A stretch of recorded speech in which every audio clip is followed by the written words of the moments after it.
everyone.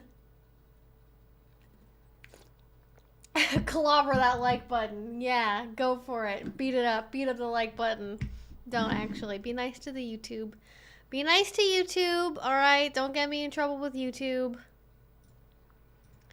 Can I believe it's already Friday again? This week just went by like, boom, so fast. So fast. Well, how's everyone doing? Can you hear me okay? Everything good? You can see the Bandita cam is not currently operational. She's not currently among us. She's currently outside. So, well, you know, Bandit cam will be on when she returns to her location. She normally likes to sleep in that far corner, which is like the corner you guys see in the camera. So, it's ready for her when she's ready. But yeah, happy Friday. Hi, everyone. I have been doing an online conference today, and I had to wake up very early for it, and I am tired. But good. I'm good. I'm good and tired at the same time. I've been learning a lot of stuff.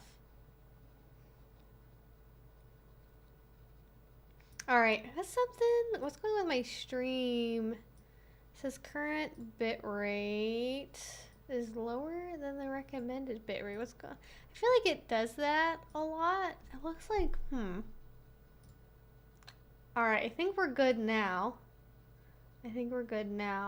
So, alright, I'm gonna let people know that we are streaming on Twitter, and then we'll get into it. Alright. I'm laughing a little bit because I'm thinking about a TikTok that I saw earlier today that was being shared around.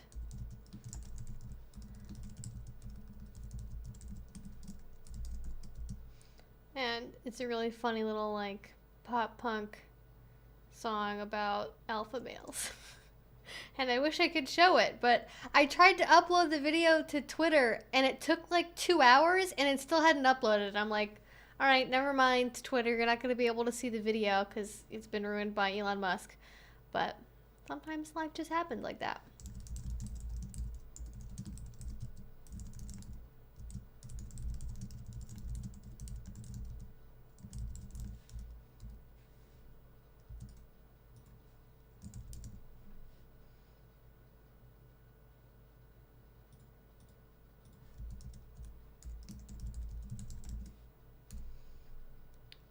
Now it's like a much more complicated process to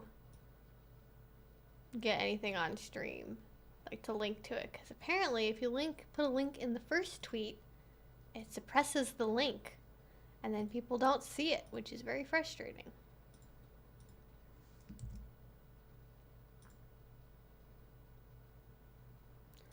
Oh, did my tweet actually send? That's the big question. Alright, here we go. Alright, I think we're good. Alright, looks like stream health is good for some reason again. Yeah. Well, I guess I could show it to you guys on my phone if I can find it. This might take a minute. But then you guys won't be able to hear it. Okay, I'll just show you guys where to find it. And then either look for it on my Twitter later or go find it yourself. Because I can't remember the name of this TikTok creator, but it is really funny. Where did I see it originally here? I know this is totally not the subject of the stream at all, but I think it's worth it.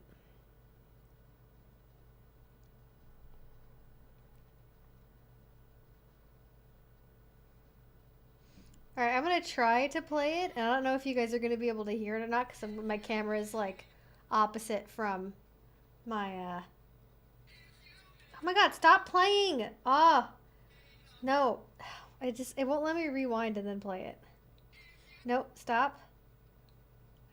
No! Okay, it just wants to autoplay, I guess. Anyways, whatever. You guys have missed the first half a second of this. It's super funny, though.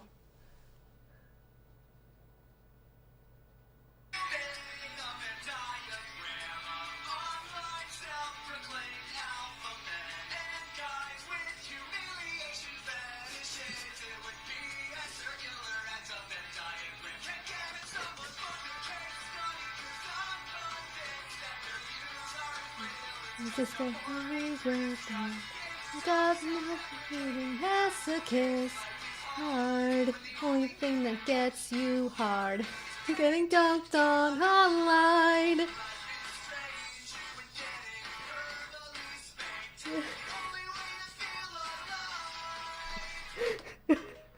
It's so funny. Every time I hear that, I just laugh. It's just like, it's like getting verbally spanked. For the record, I don't think that most alpha males are actually like masochists and they're doing this because they have a humiliation kink. Like, yeah, it is a Pixel 6. I'm deep in the Google universe of technological products. It's just the verbal spanking part's so funny, and this is like, he can't say the word horny, but then he can show a picture of somebody in a gimp suit, and like it just doesn't like fully make sense, but it's very funny. Anyways, now I definitely heard this and I was like, it's got a little like A Day to Remember vibes. Like, I never really had a pop punk phase. I never really listened to like Blink 182 or like any of the usual like emo bands like Good Charlotte or what. Like, I never listened to any of those. I basically went from listening to my mom's country music to metal. Like, it was a very abrupt transition for me musically in terms of my taste. But I did get a little bit of A Day to Remember vibe from that. I think it was more the vocal tone more so than anything else. The horn E, yeah, exactly. It's good stuff. It's not a bad theory. I do wish it was more true than what it actually is. Yep. Yeah, it's just fun. It's like, it would be funny if you could reduce down this problem to just horny men online doing things because they're horny. But unfortunately, life's not that, not that simple all the time. The auto captions didn't like GIMP. Oh yeah, I guess that's true. Oh yeah, there's new Fall Out Boy. I remember that being people talking about that on the internet. Avril Lavigne. I did like Avril Lavigne. That was, I was on board for Avril, but not like My Chemical Romance or Fall Out Boy. Like, I listened to the songs when they would come on the radio, but like I didn't, like, I never listened to any of their albums, I don't think. I don't know why. I think it was still too, like, the tempo was too upbeat for me still. I don't know what it was. But they are iconic. Listen, it's coming back around. The TikTokers, they love the fashion of my youth. I remember being on Facebook and it being like 2006 or whatever, 2007, and it being like, what type of emo are you quiz? Like, does anyone remember that era of the internet when everything was just quizzes and like, what type of emo are you? And like, what type of hipster are you? And such a different era, different time. All right, I'm going to back it up a hot second here because that was an abrupt, unexpected beginning to the stream. So let's go ahead and just say hi, hello to everyone. And we're here for our weekly live stream where we talk about various different adult subjects, ranging from alpha males, I suppose, to kink, BDSM, polyamory, asexuality, though asexuality is not an adult topic. I am an adult, and so it's an adult topic when I talk about it. And dating, going to events, swingers, all that good stuff. And as always, the title of the live stream is merely a suggestion for some topics. I have been thinking more about BDSM events and what I like to see at events, and like kind of comparing different events that I've been to, what I like about them, what I don't, how I think we could make them better, and also like BDSM parties versus swinger parties, and how to make sure you're going to one and not the other by mistake, and maybe talking about that a little bit. And then, just generally going to kink events, what to expect, what to wear, advice for meeting people, should you drink, should you not, pros and cons of going, all of that stuff. If you guys have wanted to talk about that, it's getting to be summertime, the sun is out, it's lighter out for longer, so naturally I think usually what ends up happening is I think we tend to see a bigger influx of new people in the spring and summer Because again, the nice weather, you know, a lot of people are getting time off from school, or they have more free time. They just feel more energized, more motivated to do stuff later in the day. And so we do tend to see like an uptick of like new people coming to Munches and going out to events and stuff. So want to be prepared if that's one of y'all's things you're doing. You want to get out this year, go to events. We can talk about it, or we can talk about pop punk and alpha males, you know? Because that's also an option. And also, FYI, it might thunderstorm. That was on the forecast earlier today for like 5 to 6 p.m. or somewhere in there. So you might hear some thunder, but it's, as you can tell, it's completely bright outside currently, because that's how the weather is it went from sunny, 62 degrees, really nice weather, next day thunderstorm. Today snowed in the morning, now it's perfectly sunny, could be another thunderstorm, and it's going to snow again tomorrow, and then in 2 days it's going to be sunny and 60 degrees again. So Portland, I love you, but figure out your freaking weather, please, because I want to do some gardening and you're making it very difficult. Before it gets too busy, Evie, you said you wanted a crochet lace paddle cover of some sort. I might be able to make that happen, just not sure what you're looking for. Oh, yeah, I saw this before the stream started, so I ran out to go get these.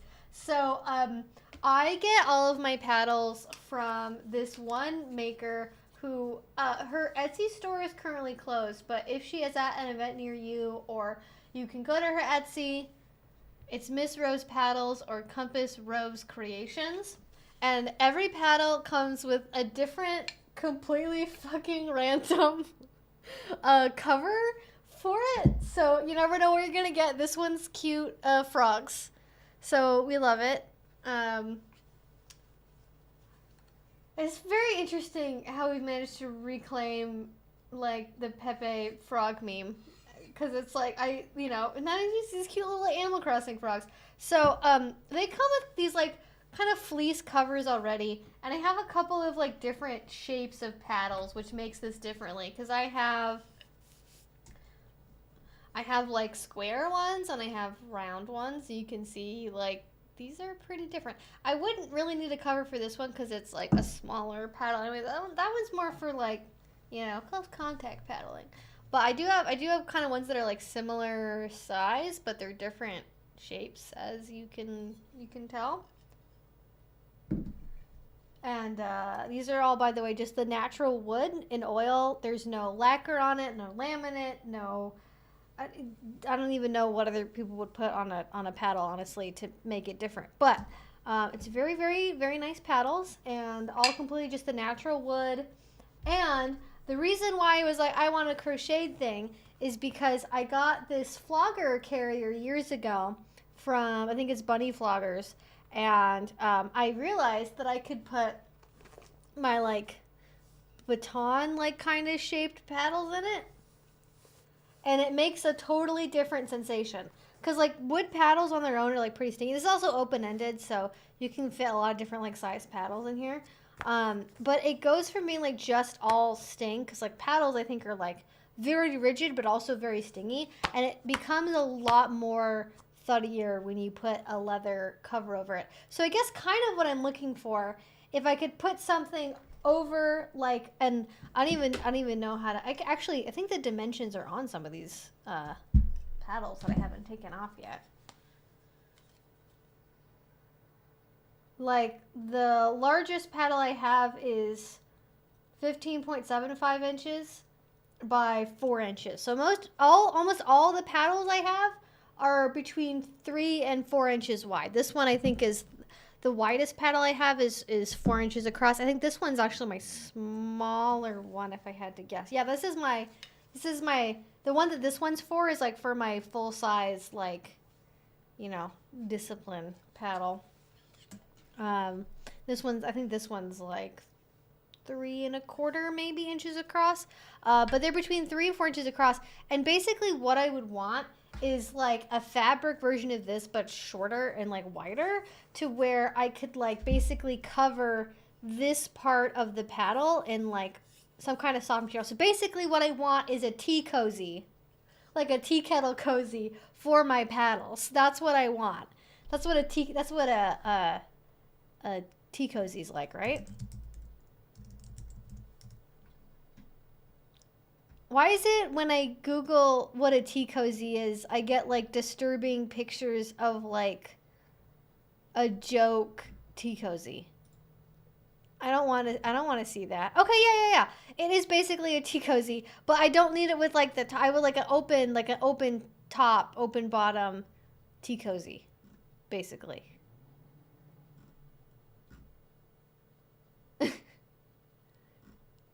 But not for something that's round. It is very cute that people put little sweaters on their tea cozies. I do like that. I crocheted. You giving me ideas for my next craft project? Well, if it turns out, let me know. I'm not expecting anyone to make me anything. I'm just like, if you have paddles and you want to have a warm-up tool and like a play tool all in one, having to get through your bag to like get something else.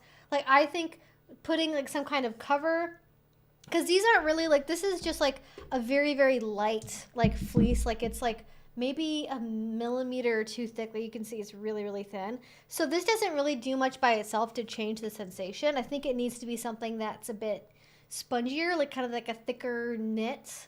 I don't know how people describe like what level of chunkiness like knitting material is, or like crocheting materials, but like something that's got a little bit of like sponge to it, to where when you hit with it, it kind of absorbs a little bit, so it's not just like the flat paddle doing this, you know. It's also like absorbing it a little bit, so it softens a little bit. It's a little bit more like for a warm up, and then when you're done with the warm up, you can take it off and then like use the full on paddle. Like that's kind of what I'm looking for. But even something like this where it's closed at the bottom would probably work too. And I feel like, I don't know how difficult it is to like crochet things versus sew things. I feel like something that's open-ended on both ends is probably easier. And I feel like that would be easier for you putting on and taking off, because then it can kind of like, it's something that has a little bit of stretch to it, I guess. Do they make stretchy yarn? I don't know. Because search engine results are being skewed, it's becoming really hard to find what we really want and what we used to find. Yeah, that's accurate. It's like, it's interesting to me that there's not more options for like, oh, the doggo's arrived. The doggo delivery is here. Bring, doggo time. Bring, doggo time. Bring, banana phone. What? What are you doing? What? Here, let me take it off you. Hi, little girl. Hi. Okay, we can play for a little bit. We gotta make sure the camera's on so the people can see you. Okay, enabling the Bandit camera. Look how cute and beautiful you are. Look how cute and beautiful. Yes, good girl. Hi. Were you outside, little dog? Were you outside, huh? Were you outside? What did you do? Did you have a good time? Did you eat anything in the grass? I bet you did. Did you bark at the squirrels? Did you bark at the squirrels? Did you bark at them? Did you get them? Well, now you're licking my hand. Hi.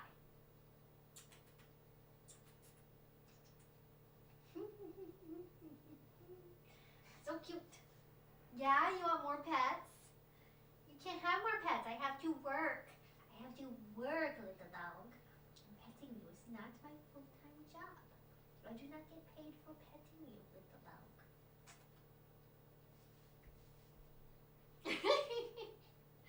All right. That's enough. Ma'am. Oh, yeah. Here we go. So good. Yeah.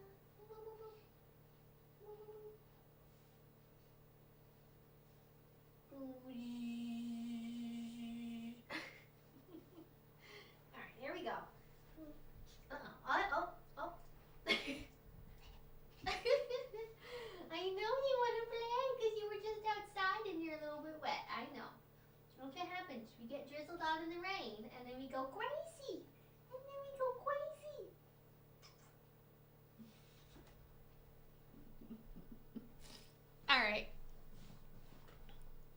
Alright, if you guys don't like the stream after that, I'm gonna block you. No, just kidding.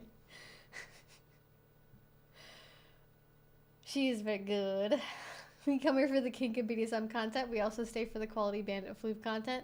Yeah, she's being extra floofy at the moment. Oh, can I want to... Oh, here we go. I need to zoom it in. Enhance. There you go. Quality Bandita content. There you go. Alright, I hope that you all are enjoying that. Enjoying my conversations about paddles. This break is brought to you by Floof. Floof. You know you need it. Mm-hmm. I know I do.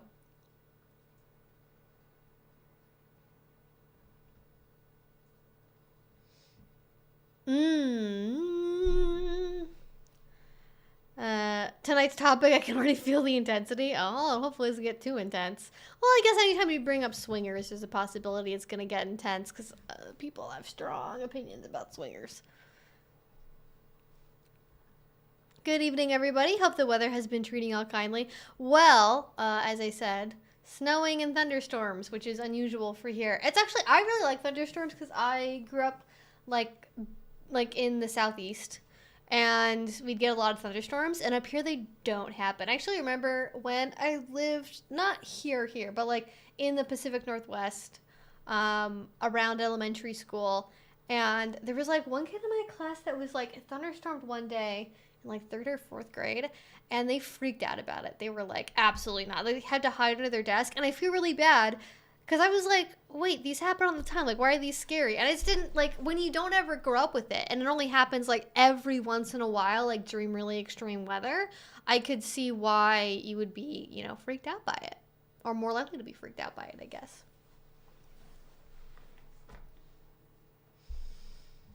Are you looking at, she's looking at me, isn't she? Yeah, I see her looking at me. Because I'm talking, and I'm saying words. And there might be words for you. I know. I am glad that everyone can partake in the cuteness that is my dog. I will take the 2-day thunderstorm we have over snow than thunder. Yeah, I'd rather have it consistent because I really love taking, like, for me, what is, like, ultimate relaxation time is afternoon nap during a thunderstorm. Like, if it's, like, a good solid 2 p.m. classic Florida thunderstorm, and it's got the rain outside, but the thunder's not too close, it's pretty far away, you know, next town over, thunder, then that's really, really nice. Very relaxing. But when it thundered and lightninged, sounds weird to say it that way, but I guess that's technically what happened.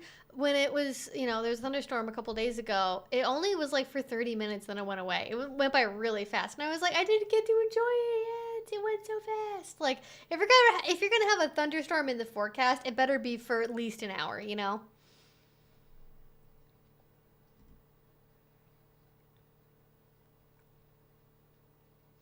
Moving from Kansas City to the East Coast and everyone being freaked out by tornadoes. Oh, yeah. No, I'm with them, though. I'm always freaked out by tornadoes. Because I mean, Virginia would have tornadoes sometimes, but always, like, you have to have, like, one of those, like, emergency radios where it'll give you weather alerts and, like, wake you up if there's a thunderstorm in the middle of the night. Because for some reason, it'd always be, like, tornado watch or warning at, like, 3 o'clock in the morning. It would never be like, oh, you're already awake, you're at school. No, it would only ever be in the middle of the night, and they were never as intense as they are in, like, you know, proper tornado alley territory, but, you know, tornadoes are, like, my least favorite, because, like, a hurricane, you know, one's showing up for, like, a month before it happens. With a lot of other things like thunderstorms, like you can see them kind of coming out from a long way. But tornadoes are just like, they're either here or they're not. You know, there's not really, other than the weather conditions may be ripe for a tornado, and you can look for that. For the most part, just sort of like, tornado might happen or not, you know? There was actually a really big, like, thunderstorm that turned into a tornado sighting when I was camping in, like, South Dakota or something when I was a kid. And I remember we were at the campground, and, like, you could kind of see the tornado, like, starting to form. It was so close, but it didn't ever, like, fully, like connect between like the cloud and the ground. Like it did never fully become an actual tornado, but like you could see it like almost about to happen. And we were like, they sent all of the people at the campsite like over to like I think the basement of City Hall, and we were all waiting around outside for like an hour outside of City Hall waiting for this tornado to either happen or not. And then if it was going to happen, we'd all go in the basement. I will say though, tornadoes are personally easier to avoid because it's like, oh, basement, that's fine. But when you grow up in a place where you don't have basements and your best bet is to, like in a hurricane, kind of like be in a central part of your house, like in like a bathroom or something, it's not good.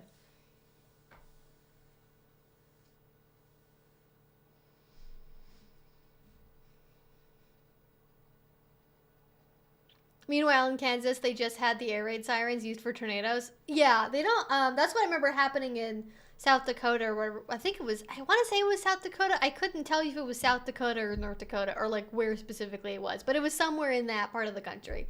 And I remember that was what alerted us to what was happening. Is like both like the campsite managers like alerting us, and then also the air raid signs going off. And I was having a great time. I was like outside. I was like watching. I was like a major horse girl at this point in my life. So there was like a pretty big like horse field like across from where the campsite area was. So I could watch people riding horses, and I was just like, oh my gosh, I love it. And then the air raid sirens went off and disturbed my horse watching. To be honest, there may be a horse girl to BDSM pipeline. Let's be honest.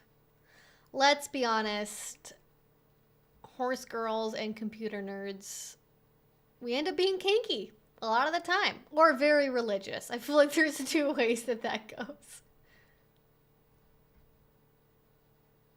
We had 3 tornadoes around us last night. Whoa, okay, well, I'm glad you're safe. That would freak me out. That's one of the reasons I can't ever live in a state like that. Is like, I've been in St. Louis and stuff when like the nastiest weather I think I've ever been in outside of a hurricane.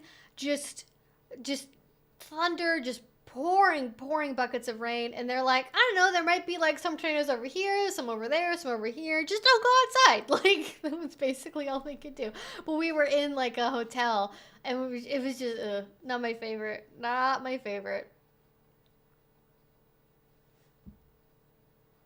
All right, yeah, and if, by the way, I didn't get to say this, this is an 18 plus only stream like it says right there. Please, rules FAQ down below, just to make sure we're all on the same page about things. Don't spam the chat, please. Don't spam the chat with like the same question 5 times in a row. I get to questions when I get to them. I go roughly in order unless I'm trying to keep up with like a conversation presently with the chat. But yeah, basically we just go in order. We talk about what y'all want to talk about. And sometimes we talk about tornadoes and dogs, and it's just part of life, part of being on the Evie Lupine live streaming experience. You truly never know what you're gonna get.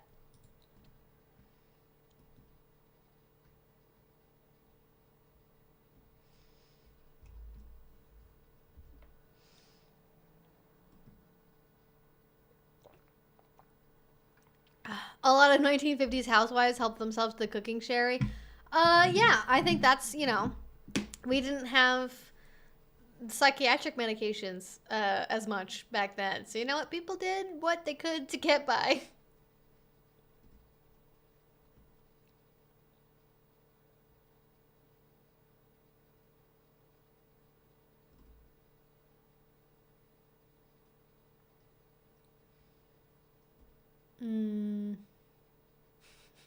Coming to you from Portland, where we decided to have all the weather at once today. Yes, that is exactly what ended up happening today. Quite entertaining. Birch syrup? Is that different from maple syrup? What does that taste like? I've had like, I know they make like birch soda, which is sort of like root beer, but like mintier, I want to say.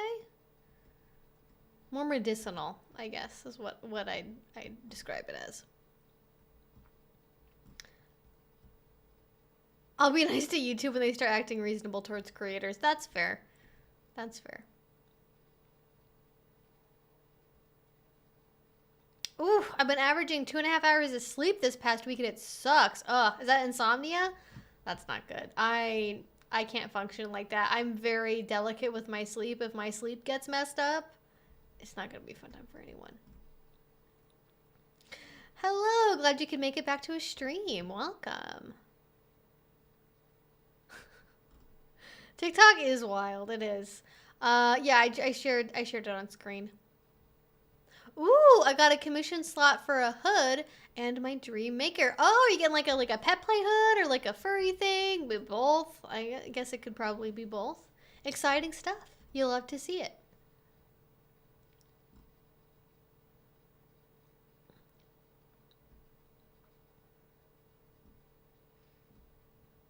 Welcome to your first live stream. It's different from maple, hard to describe, but tasty like maple better, but it's worth trying. I will keep an eye out for it. I didn't even know you could get like syrup from birch trees. I guess I just haven't tried hard enough.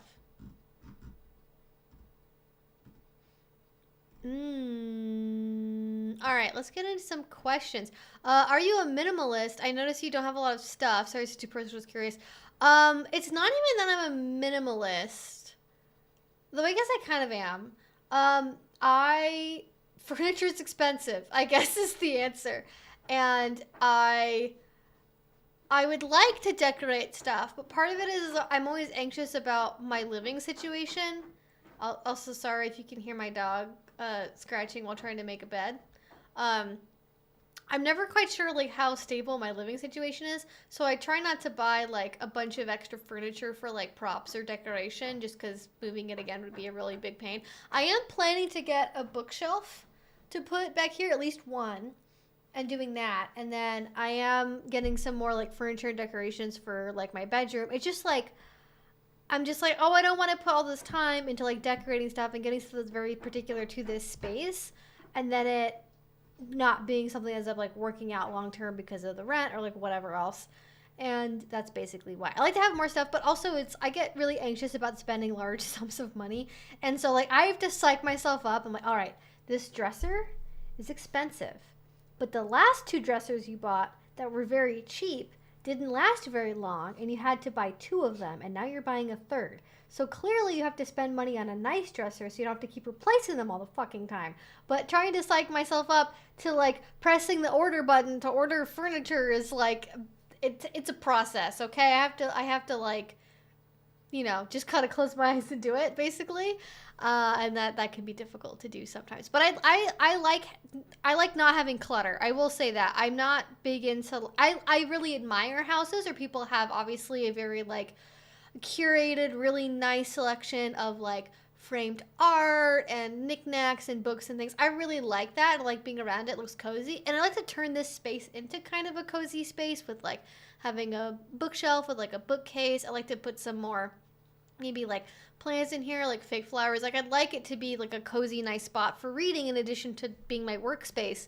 But, you know, it just all comes down to having to do this when I spend the money, the big money.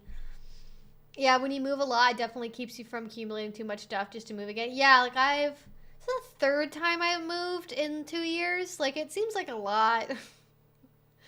I just, every single time I move, I'm like, why do I have all this stuff to begin with? And then stuff breaks and, But, like, now I'm luckily in a place where, okay, I've been convinced. I've had the IKEA furniture, especially with moving a lot. Like, shit gets busted when you move. And I'm like, okay, instead of buying $150 worth of dresser every year or every other year, how about I just spend $700 once and then have that for decades? That probably sounds like a better plan. You can find good deals at yard sales and thrift shops. I have done that a little bit, but it's weird because like when you live in a bigger city, and Seattle was kind of the same way. It's actually hard to find nice things at thrift stores because they get picked over by people who flip them. Like they're like, you gotta be there before the professional thrifters come in. And I haven't found anything that I've liked so far at thrift places because I don't like. I guess I don't know. I could buy something with the intention of like DIYing it, and like I could. I guess I could black spray paint stuff or like get like black spray like furniture paint on something and then paint what I want out of it. But I'm also very particular about like the exact thing that I want, because it's like, especially for my dresser, because it's in the background on my videos, or at least it will be. Like it has to be like certain dimensions, and it's just like, if I was just looking for any dresser, I could definitely find one. But because I'm looking for a dresser that's like longer than it is tall, and is no more than this long, and has at least this many drawers, like it just ends up like, you know, I'm a little bit too picky for just buying whatever.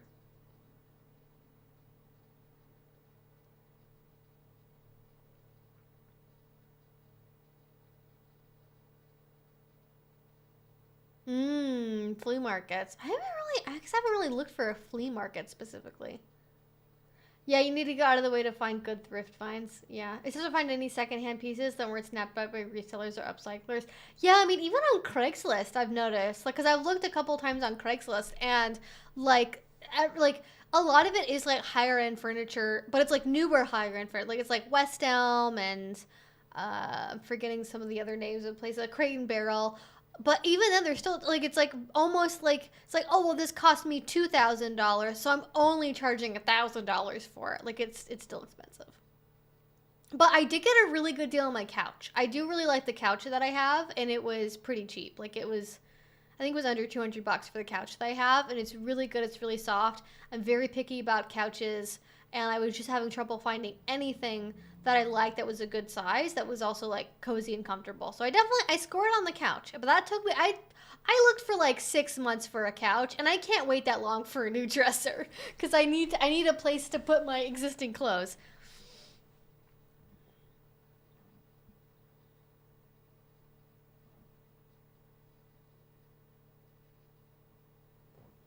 All right. Hello, good evening. All right, sorry, I don't know why we started talking about furniture. Oh yeah, minimalism, that's why.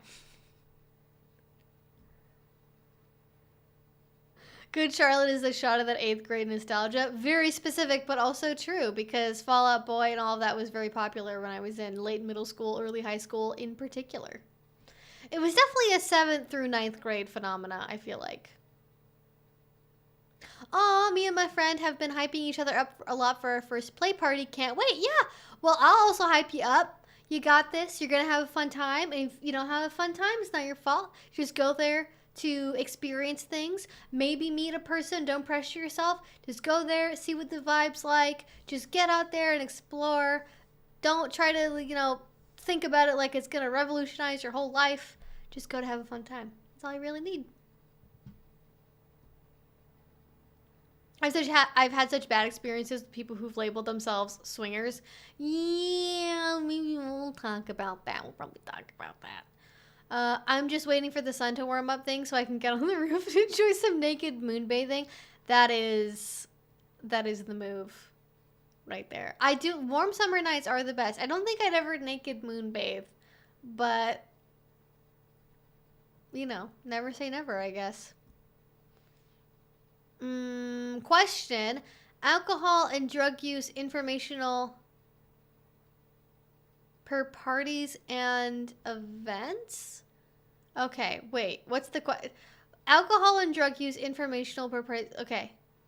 Are you talking? I want to assume what you mean by that is like drugs and alcohol at parties, and like how I feel about them / what to do. So I will talk to alcohol specifically first, because I think it's more common, and then drugs second to that. With alcohol, depending on where you are in the country and in the world, alcohol is more likely to be present or not at certain venues. In all of my previous experience in dungeons, including in LA, Chicago, Washington, there were never any alcohol at any events. The only time you would see alcohol at an event was at what's called a cigars and chocolates, or cigars, boots, and chocolates night, where the idea is you go, you get your boots and your leathers taken care of, you have a cigar out in the covered patio area, you get a little nice dessert out of it, a little bit of chocolate, do a little bit of a tasting sampler with chocolate and whiskey while you're enjoying your cigars or getting your boots taken care of. But they were always very strict about you have to pick a wristband, and I don't remember which way it went exactly, but I think if you had a wristband on, that meant that you were drinking, and if you were drinking, you couldn't use the furniture for play. So play was only if you had no alcohol at all. You could have alcohol, but if you had alcohol, you then couldn't play in the event and like do any scenes there. So they were very like regulated for like making sure that like alcohol wasn't interfering with consent practices. However, in my experience in Europe and kind of more recently here in Portland, is alcohol is much more common.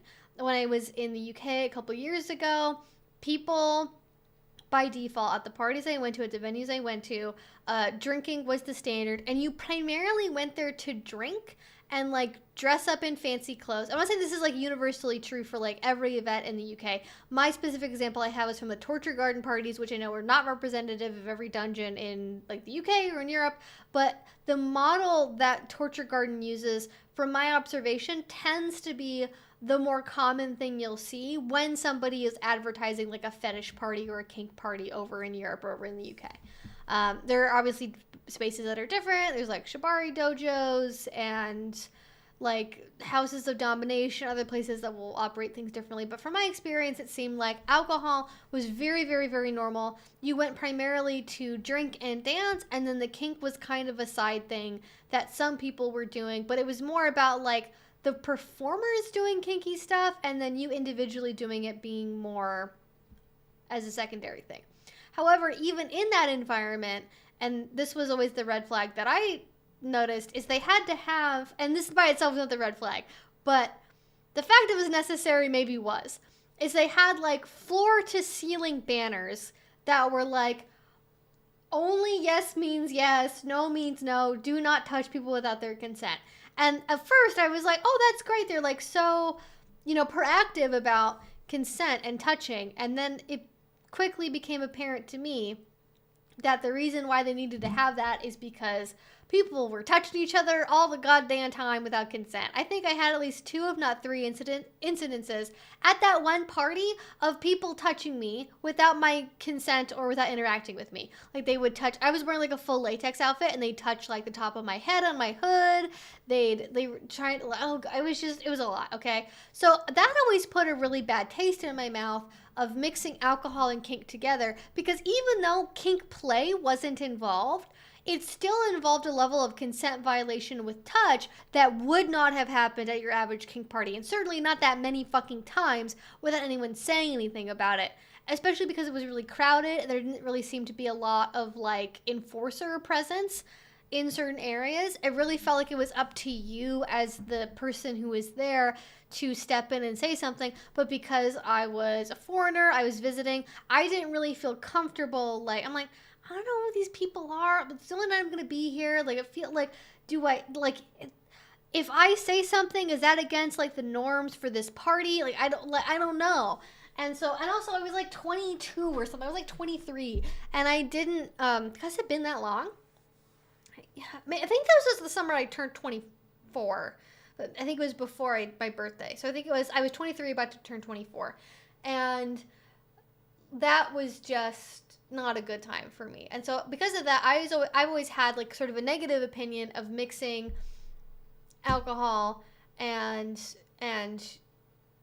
BDSM, and yeah, not really my favorite. But here in Portland and in other places I've heard of, for like example in Texas, it is, and how this ends up happening, I don't know how much of this is like what's legally allowable, legal definitions for certain venues, all of that kind of little nitty gritty, very individualistic stuff that I can't necessarily say for sure is going to be the case where you live versus where I live. But in Seattle, there were no venues. Maybe there was one swingers club where maybe they would have had alcohol, but nowhere in Seattle had venues where they served alcohol, where you could be intoxicated at them. Like, they all had a zero tolerance policy. But in Portland, maybe because of how their business models are, because these are businesses, as opposed to what is more common in other parts of the country, which is like nonprofit volunteer organizations that are not looking to make money for the owners. The owners of, and I'm specifically talking about like a couple of clubs, there is one space that is sort of, well, okay, it's like 50-50. 75-25? Yeah. 75-25. There are some venues in Portland where they don't serve alcohol that are not for-profit businesses, but the vast majority of them are for-profit businesses, and the vast majority of those for-profit businesses serve alcohol as part of their business model because they don't like rent out the space for like private dungeon rentals or anything. The way that they operate and the way they make money is by selling drinks. And most of these venues, as it so happens, are owned by swingers who own swingers clubs, who operate things on the basis of a swingers club for the most part in terms of the normalcy of alcohol and not having like a vetting process before you can go to the event, not having orientations or like required like newbie education about like what's a safe word, what is consent, what does that look like. None of that is present at these parties because they are more primarily concerned with making enough money to keep the lights on because again, it's a for-profit business, not a volunteer organization. And so there will be alcohol at these parties. In my experience going to venues where there's alcohol in the US, though it's only really at, you know, my immediate surroundings, the drinks they serve are fairly weak. They're not like, you know, most people are not slamming back like shots of Jack Daniels or anything. They're getting like a drink or two or casually sipping, but there is like a definite presence of alcohol. And because of the fact that it's very open, like as long as you can pay their cover charge, you're in the door. Like if you can, you know, $30 if you're on theme, $60 if you're not on theme for the event night. Like if you can fork that over, like you're, you know, welcome. You know, if you're 21 plus, you can walk through the door. And I haven't seen anything in particular go wrong because of the alcohol being in the space, but it does make me uncomfortable because it can be hard to discern when you're talking to somebody you don't know, whether or not they've had anything to drink or not, and how that might be affecting their decision making.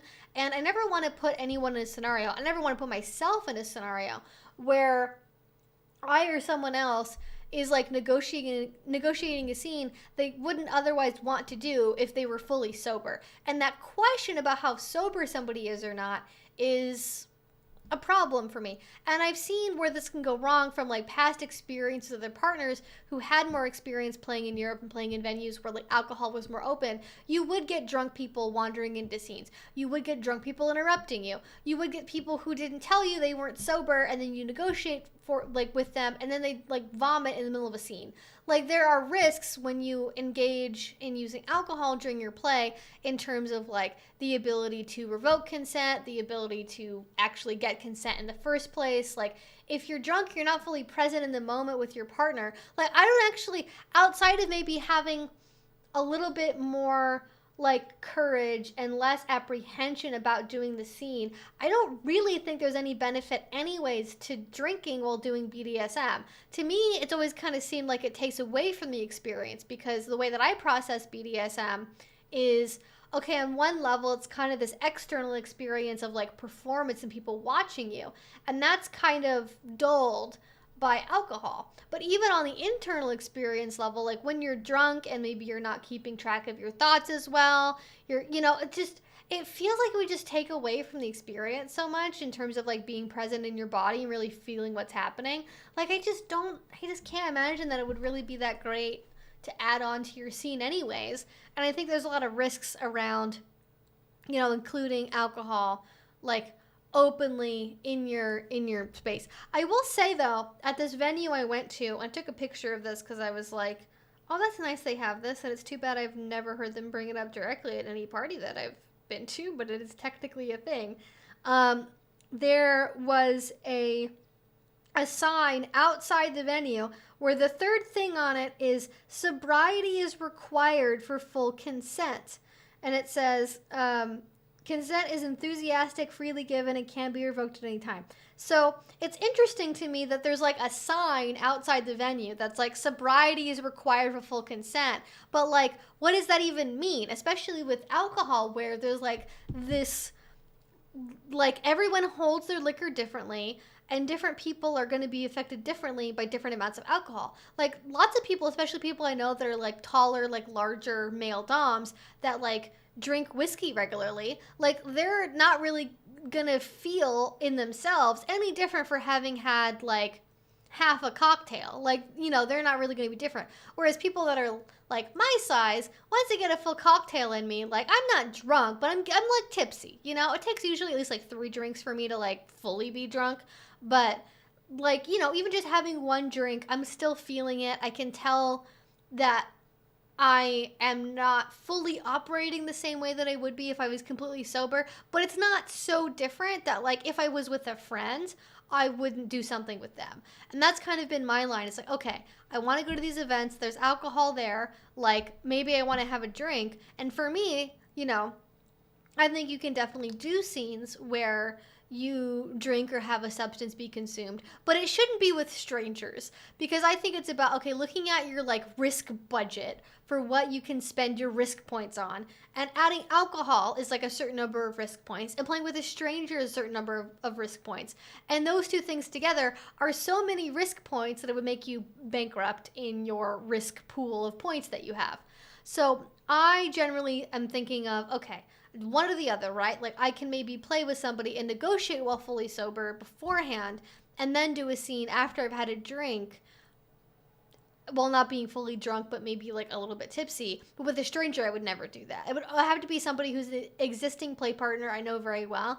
And that's usually what I recommend for other people, is like, if you want to try like seeing what it would feel like to do a scene while you're intoxicated. One, I always recommend that one of the 2 parties be sober. If you're both drinking, you're just lots of more opportunities for miscommunication and miscommunication for that matter.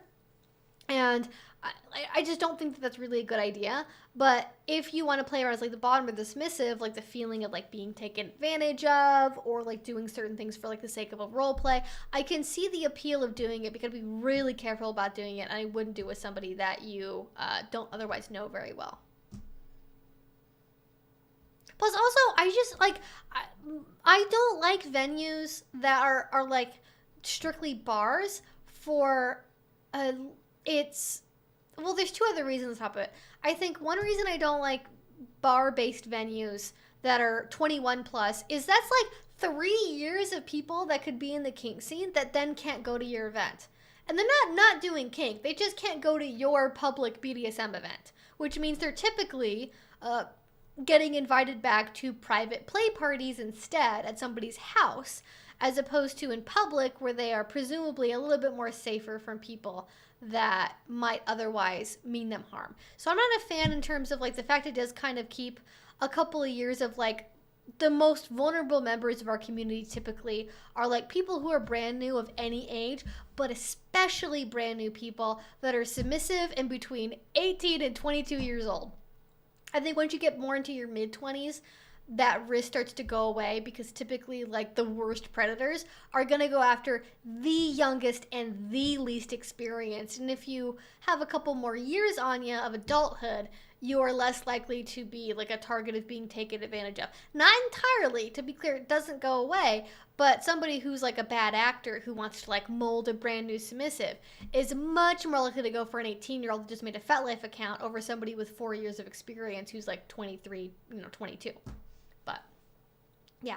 Alcohol, don't love mixing that with events. I understand scenarios where, like, it could definitely make sense, like, high protocol parties, cigar nights, like I already mentioned earlier. Like, there are definitely times when alcohol and BDSM make sense together. It's when you're mixing alcohol, play, and strangers together all at once at a public venue that I start to go, maybe need to think about this one a little bit to make sure it's all on the up and up. Like, if you're at a private play party with friends or something and they're hosting like a high protocol dinner for everyone in a power exchange relationship, then maybe it makes sense to be like, oh yeah, like with dinner, we're all gonna have a glass of wine.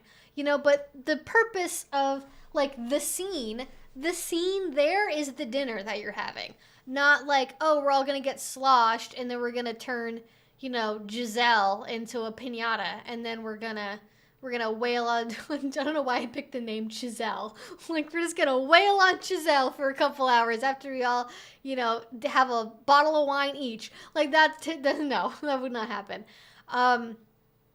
Yeah, and anyone who really is, like, pushy about alcohol is always a red flag for me, because then that always comes across like, oh, an older person's coming along and telling you, you need to loosen up before you do BDSM. It's like, no. BDSM is the drug.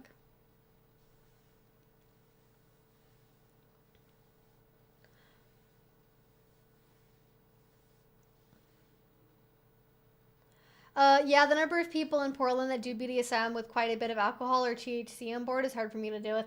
Yeah, that's the other thing as well. Is like when I'm at a venue like this and it's in public, like, can I trust people to be fully honest with me about how much they've had to drink? Will I be seen as prudish if I don't want to play with somebody who's already consumed, cannabis or alcohol products prior to play? I don't know. I haven't played with strangers really in the Portland scene to know about that, but at least in Seattle people had like a pretty strict no tolerance policy, and we had kicked people out before that were obviously intoxicated because of the way that they were behaving.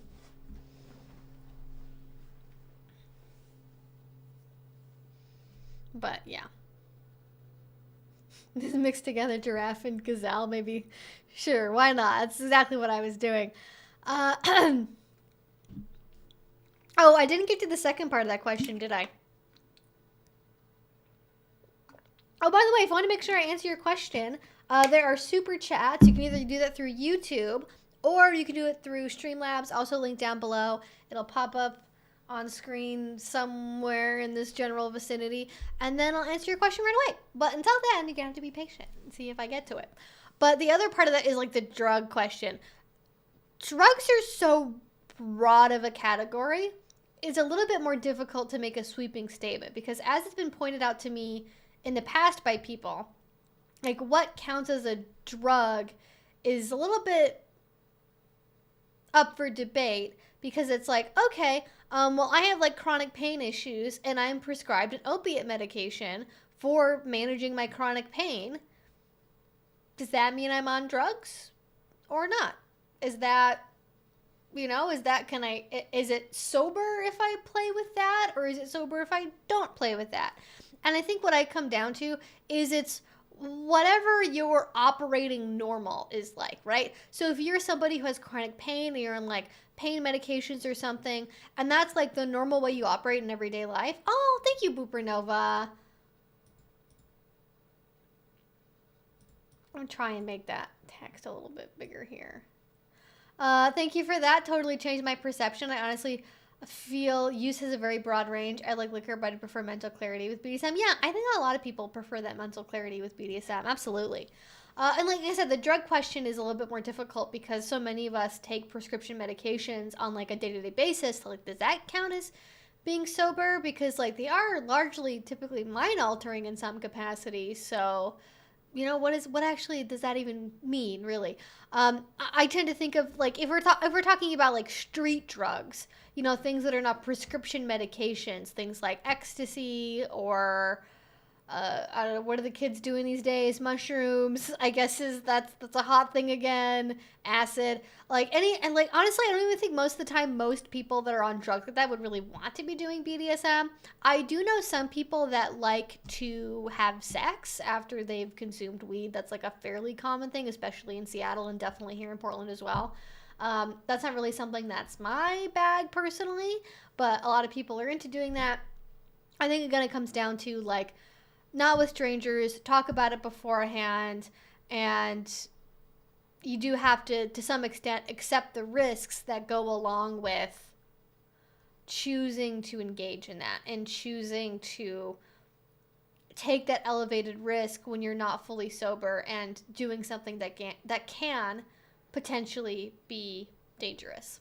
So I'm not really, again, I don't think that those, maybe outside of possibly ecstasy, I can't imagine any street drug, like, enhancing the BDSM experience. Like, maybe from a voyeuristic point of view, like something, like, I don't know. Like, I just can't think of any of these drugs from what I know about them or what I've seen people on them do. I can't imagine any of them would, like, enhance doing BDSM in any way, except for possibly weed. Only if it's legal where you live, because it's legal where I live. And then again, like, I wouldn't go to a public play space, like, completely high already, try to find a play partner, and then do a scene with a stranger. Like, again, it has to be right setting, right people, like, as many known factors as possible. Like, basically, you want to control for every single factor, and the only variable that you have is, like, the drug you're introducing, and I'm specifically talking about, like, THC here, and having that be the only thing that's like really different, and then obviously again like having to accept you know, that there is a non-zero amount of risk that will always go along with choosing to play while intoxicated. But like, if that's your thing, that's really what you want to do. I want to encourage you to do that. All right, gotta head out. Have a great rest of the stream, Evie and everyone. Yeah, thank you. Have a good night. Can't believe it's already 7. What the heck? I have chronic migraines, and one of my pills can make me super out of it. I wouldn't play after taking this particular pill since I know how it affects me. Yeah, I think that's something you have to negotiate with your play partners, is like, if you are on a regular medication, you might, and like medical disclosure gets really complicated, and I don't want to speak for anyone else, but I think I've always thought, both from a bottom and a top perspective, that the more medical disclosure you can do is better. And if you don't feel comfortable medically disclosing something to a partner, you should probably curtail that play you're doing with an individual, such that it's narrow enough to the point that the thing you would need to disclose isn't relevant anymore. I've had a lot of people, like, I don't know, be mad or feel like it's a privacy violation to suggest that, like, if you have asthma and you need an inhaler, you should disclose that to your rope top. Or if you have a severe allergy to like latex, like something that's like a thing you have a non-zero chance of running into in a BDSM space, you know, you might want to disclose it to a partner. Like, I think that's generally really good, because what you don't want to have happen, especially with bondage, is to have a medical event come up that your partner doesn't know what it is, doesn't know what's happening, and doesn't know how to help you, right? Be that like you have something happen with like your blood sugar and you're diabetic, or you have a panic attack or something. I've only ever seen non-disclosure go badly, personally. Twixie Shores donated $5. On tonight's topic, what is it with swingers clubs having high-end dining? Are people going for the food? Are the clubs trying to attract foodies? I just can't imagine your choice of venue being decided by the menu. That's a great question, Twixie. What is it with swingers clubs having high-end dining? Are the people going for the food? Are the clubs trying to attract foodies? I just can't imagine your choice of venue being decided by the menu. I did notice that earlier today. I was looking at events that are happening after a conference that I'm going to, because typically there's like an after party for them. And there's a couple of swingers venues that are not, like, I don't think anyways, officially associated with the event, but they are all hosting after parties. And one of them was like, oh, a full food menu. And I mean, I guess, like, I could see, I do know people that really love having a meal after sex. And so maybe it's like, I like to have my hookup and then eat immediately afterwards, but I don't have to put my pants back on. Like, yeah, I don't think anyone's really well, unless you're maybe vegan or gluten-free or something. You're probably not picking your swinger. But even that, I don't really think that swingers clubs, I don't think I've ever seen like a vegan-friendly swingers club. I don't think they generally like are that concerned with dietary restrictions, if I'm going to be honest. So maybe it's not that. I think it's another way to bring money into the venue if you're serving food. It is another way to keep people in the club for longer, because then they're not leaving to either get outside food or bring inside food, you know, into the event. I think that's probably part of it. Maybe it could also be like a comfort thing for maybe newer people to swinging, that like they want to have a thing to do when they're there, and maybe it's like, oh well, like we can go, but if nothing ends up happening, we can also like get dinner, or we can also have a drink. Like maybe it's, you know, it's like sort of having the punch bowl and the snack bowl, you know, it's like the thing you can always kind of be around even when you're not really socializing. That could possibly be part of it as well. Pantsless dining, yes. I mean, I'm assuming you can pantsless dine in a swinger venue, but I've never tried before, so maybe you can't. It reminds me of Japanese love hotels with menu order food delivered to the room. Now that would be nice. I think that would maybe even be a better model. I was trying to figure out, like, in terms of the health code, how you can have a sex venue and a full service kitchen in the same venue. Is it like you have to have so many feet between where people can ejaculate in the kitchen, I imagine. whoever's working at these kitchens is not getting paid enough. I feel pretty confident saying that. Isn't it more of an atmosphere kind of thing? Serving fancy food at a swingers club makes members feel elite. Well, I guess, yeah, because also the membership aspect of it, too. Because a lot of swingers clubs, at least the ones that I know of, almost all of them have a membership thing where if you sign up as like a single person or a couple, and they do always divide between single females and single males. Like, and it's always that way. It's always males and females. It's, you know, very... That just sounds very clinical to me, I guess. So they will separate out based on that and charge you different prices for members versus non-members. So members typically, they have to pay an upfront fee, but then they also pay less like per party. So maybe having like something set up for like the members in regards to the food, or I don't know, it feels like a little bit of a like I go to Hooters for the wings type scenario where it's like, but do you really though? But do you really go for the wings? Like, where it's like, oh yeah, I'm gonna go to the swingers party. I've heard they've had great food. Like, I think part of it could be the atmosphere.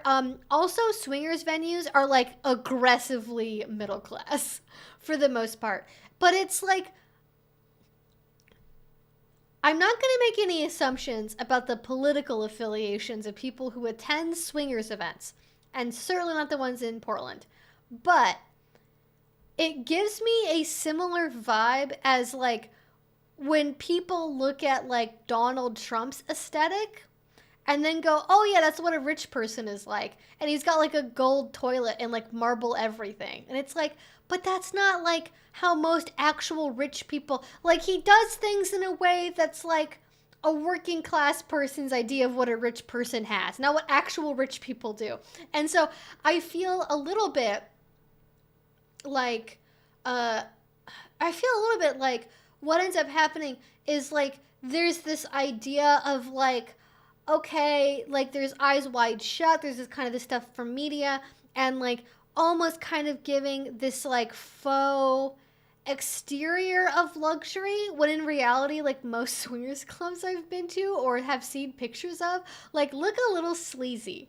Like they look a little like you could hose everything down in the space.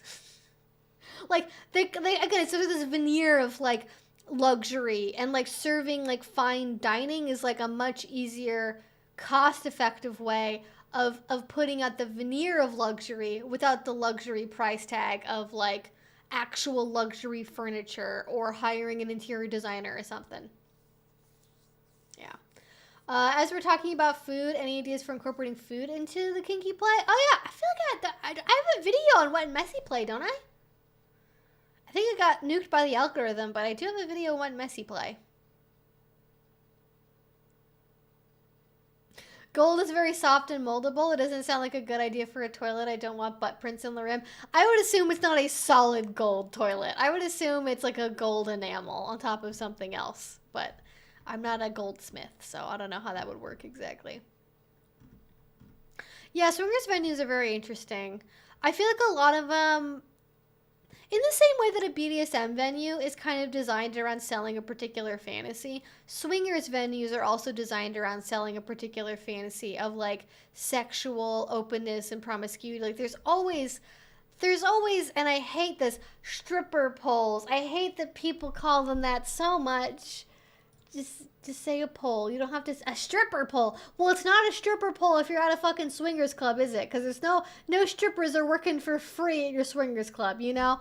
Like, no one, not any swingers I know at least. Like, it's like, you know, there's always, like, there's poles, there's always, like, lots of big couches and, like, lots of mattresses and, like, the lighting's very soft. Like, it's very much, it's trying to get you in the mood for a certain fantasy, remind you of a certain thing.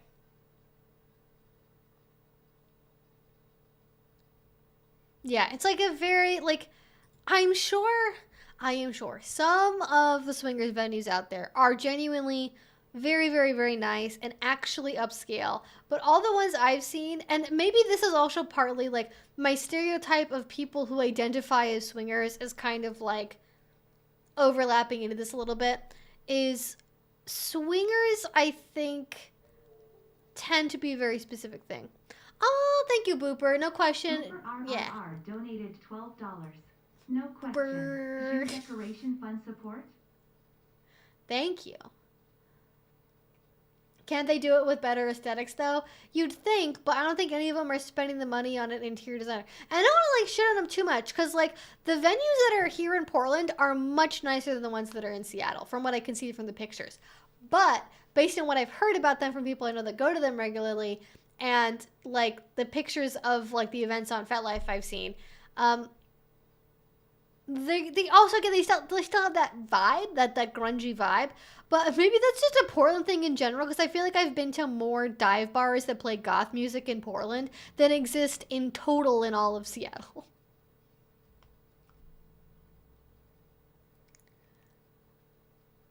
And also, I just feel like putting a pole that nobody knows how to use just randomly slapdash in the middle of a space is like, you wouldn't put a trapeze in like the middle of a space and be like, all right, have at it, boys. Like, you wouldn't do it with any other apparatus that will like is similar in any way. You wouldn't put like, I don't know, a high bar and be like, all right, you can just dick around on it. Like, it's just funny to me that that's like seen as appropriate somehow. Been approached by swingers through messages? No, thank you. Doesn't seem like much kink happening, just people trying to fill holes, just not my thing. Yeah, that's sort of been my experience, because like swingers, it's interesting that swingers can kind of have a presence on FetLife, because most swingers are not kinky. Like, their idea of kinky is like somebody spanking somebody, or like wearing a collar. It's like, ooh, it's kinky. Like, not to be like that's bad. I'm not judging people if that's like the level of kink engagement you want to have.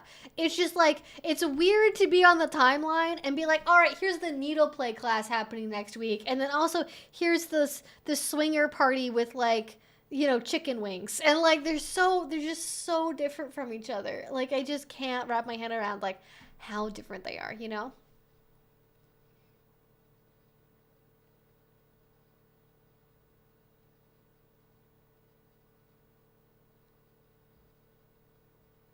Uh, yeah, and then this is the thing, right? Like, there's either ones that are sleazy. I'm not gonna name the venue that you just named, even though it is like technically in the chat. But you know, it's not that hard to figure out which swingers venues are in Portland if you Google it.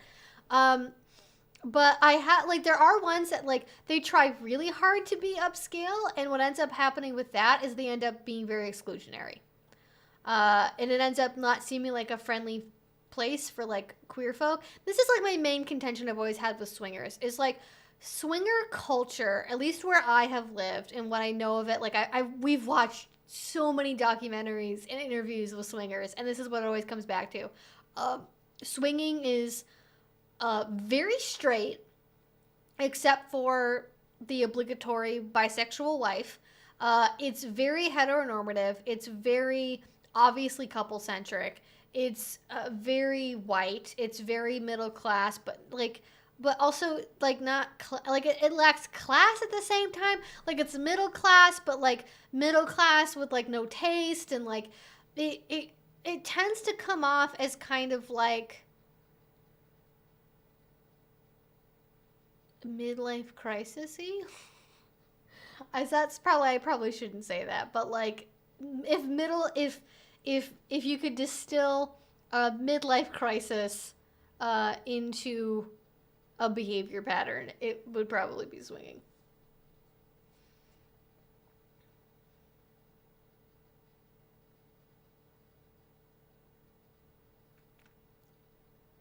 It's just very, I don't know. It's like there's ones that are kind of like normal and accessible, and then the ones that try really hard to be exclusionary just kind of seem scammy. I think is really what it is. The ones that are really expensive and like really market themselves as being high end up being exclusionary and end up feeling scammy, because it's like, I don't know, if I could go to this particular club. Can I see what the prices are for tickets? Oh yeah, that's right. It's like, I don't even want to say how much it is, because I don't want to,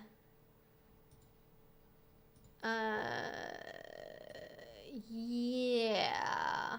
Well, how much is this one? Oh, Jesus. Okay, so I'm going to say that the pricing I've seen,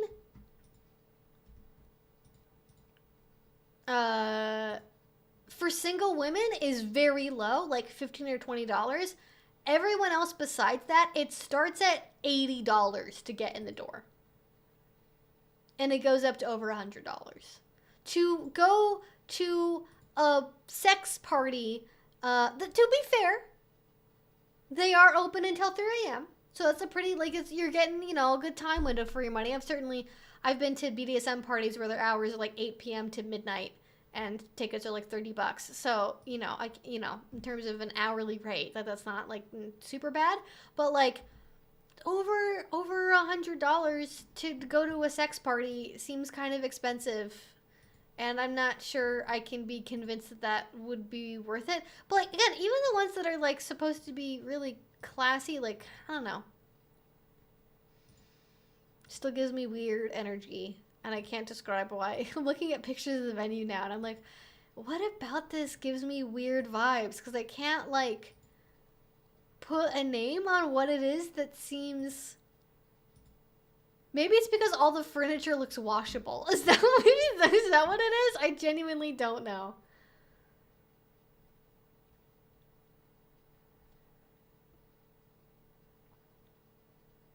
If you really want, you can visit for free on Newbie Night. Yeah, that's probably not a perverse incentive right there. Like, it's very funny. Like, how much is it for... I don't even think the Newbie Night is free. I looked. No, you're right. As a single woman, because I have a vagina, I get in for free. To be fair, at least these ones, most other places say female and male, but they at least say man and woman. So I don't know if they're going to check to see what your genitals are before you get in the door, but I wouldn't be surprised if they did. Like, yeah. Well, yeah, I know it's because more single men want to go as women, but this is the problem with this pricing model, and why it's like, yes, on like a basic Econ 101 level, supply and demand, yada, yada, yada, all that shit. Like, yeah, if you're trying to incentivize single women to go because they generally don't want to go, you're going to make it very cheap to free for them to go. And if you want to disincentivize men from going, you're going to make it prohibitively expensive. But what ends up happening when you do that is what you are selling is not time at the club. It is having experience with a single woman or with a couple. Because at that point, because the ticket price is so high, you do get men that are very entitled to having a certain experience while at that venue. And they go, well, I paid insert amount of money here for a ticket. I thought something was going to happen. You know, and there's all these single women, these bitches get in for free. Like, they don't want to suck my dick. Like, they get, like, it's a weird, when you're setting things up, not as a community experience, because at a BDSM party, as far as I've seen, the prices are all the same. Like, right, it might be like if you're going to a class, you might have a different rate for a couple versus a single person because of like the teaching space that's available. But you don't generally get people that are showing up as like single men paying a different price from single women. And even at BDSM venues, which are largely by the public regarded as sex venues, you don't get a disproportional amount of single men typically. And they certainly don't walk away having expected typically to have a sex act performed with them.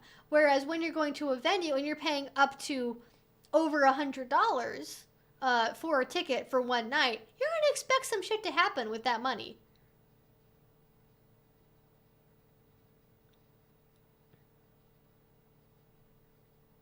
From what I hear, despite all the efforts, the gender mix in these clubs is still quite a bit more men than women. It's not that much. It's throwaway money for tech bros. Exactly. Like, I don't know what it is in Portland, because Seattle is like, a dude will sneeze $90 on a single DoorDash order in Seattle. Like, if you're a tech worker, $90 for an evening event is cheap.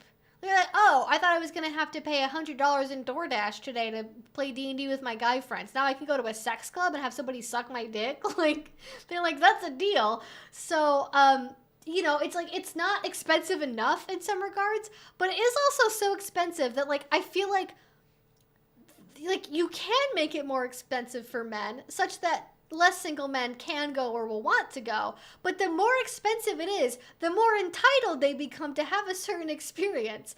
And so, like, the base economic model of the, like, supply and demand side of it, you'll get one answer. But when you're looking at the behavioral context of what that leads to psychologically, then the story of what the best answer to do, it becomes quite different. Kind of like back in the days at a bar, ladies' night, drink free, and the men have to pay a cover. Yep, and what do we all know, ladies, women of the audience? When a man takes you to dinner or buys you a drink, doesn't he feel entitled to access to your body sexually? Not everyone all the time, but even to this day, there is still a trend that when a man takes you out for dinner, maybe not the first time or the second time, but definitely by the third time he takes you out for dinner, he's expecting you to do something with his dick, with his penis. But they will also, some men will have an expectation from the first date. Like, oh, I bought you lobster, and because you bought an expensive thing at dinner, at a restaurant I picked, now you owe me something. It's like, it's funny to me, because it's like, you know, if what you want to do is buy a woman dinner and then have her have sex with you afterwards, you could just pay an escort. If the experience you want is put coins in the coin slot and then get sex out of it, you could just hire an escort, and it would be much less work, typically, other than the vetting and things. It would be more expensive slightly. Well, not even slightly. It would be more expensive, I would just say that. But you would be getting the exact experience you want out of it if you talk about what you want beforehand. And if you're going to be treating women on dating apps like they're basically cheap sex workers and that's what you want them for, maybe do us all a favor and pay a local sex worker instead. Many men do get entitled when they spend money. It's exhausting. I just don't like you can... some men have expectations just from a cheap cup of coffee. Yeah, it is a wonderful mentality. You're right. It's, yeah. What? I paid for your fast food dinner? Now you don't want to do whatever I want? There's an obligation. You see how dumb that logic sounds? Oh, it is very dumb. It is truly mind-numbing. I've had random men buy me food or drinks I didn't even ask for and then get entitled based on that. I didn't even want you to give me anything. Yeah, that's definitely a thing as well. It's like, oh, like anytime a man offers to get me anything, I'm like, absolutely not. Like, just, no, I can never trust this. It's just a nice thing. Giving me a ride, calling me, like, I don't care what it is. It could be anything. It could be coffee. It could be dinner. It could be lunch. It could be a fucking snack at the grocery store checkout. Like, it doesn't matter. All of it is a potential obligation and awkwardness, and I don't want to deal with that, so I don't. Even then, if you still have an entitled and shitty attitude, the sex worker is still... Oh, yeah, to be clear, like, sex workers obviously still have a choice in the people that they see as clients, and they will definitely talk shit about you on the internet and to each other if you have a shit attitude. But if, like, I don't know, I feel like it would be better if they did that. Maybe it wouldn't be. I don't know.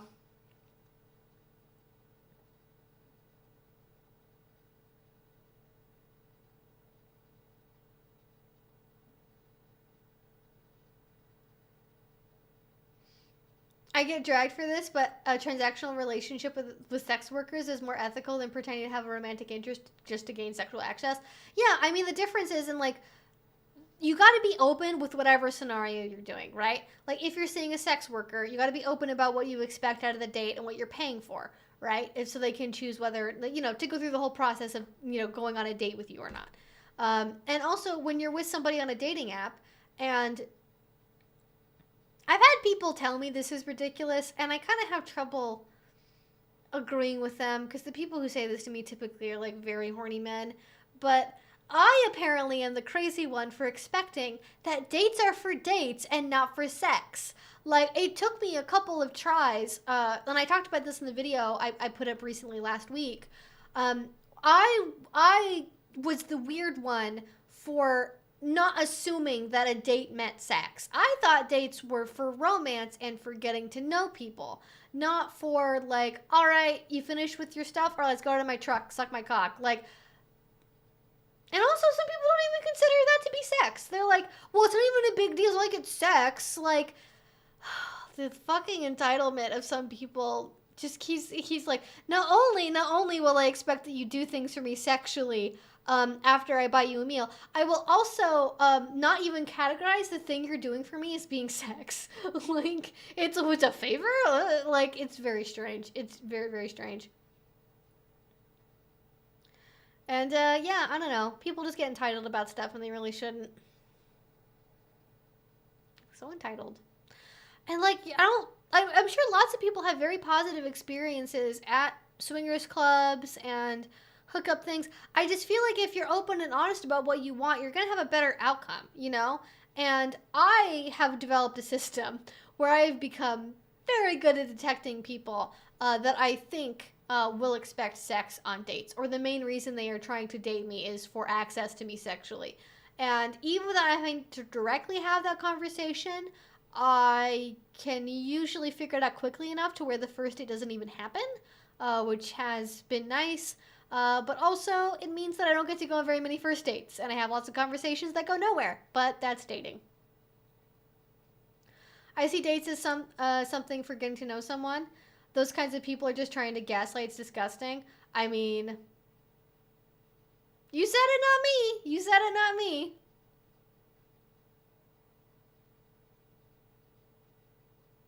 The amount of men on dating apps who pretend to be looking for a relationship just to have sex. I mean, this is the nuts thing. Like, there are so many dating apps you can go on, right? Like, Tinder at this point, basically not for dating. Everyone knows it's for hookups, right? It's straight grinder.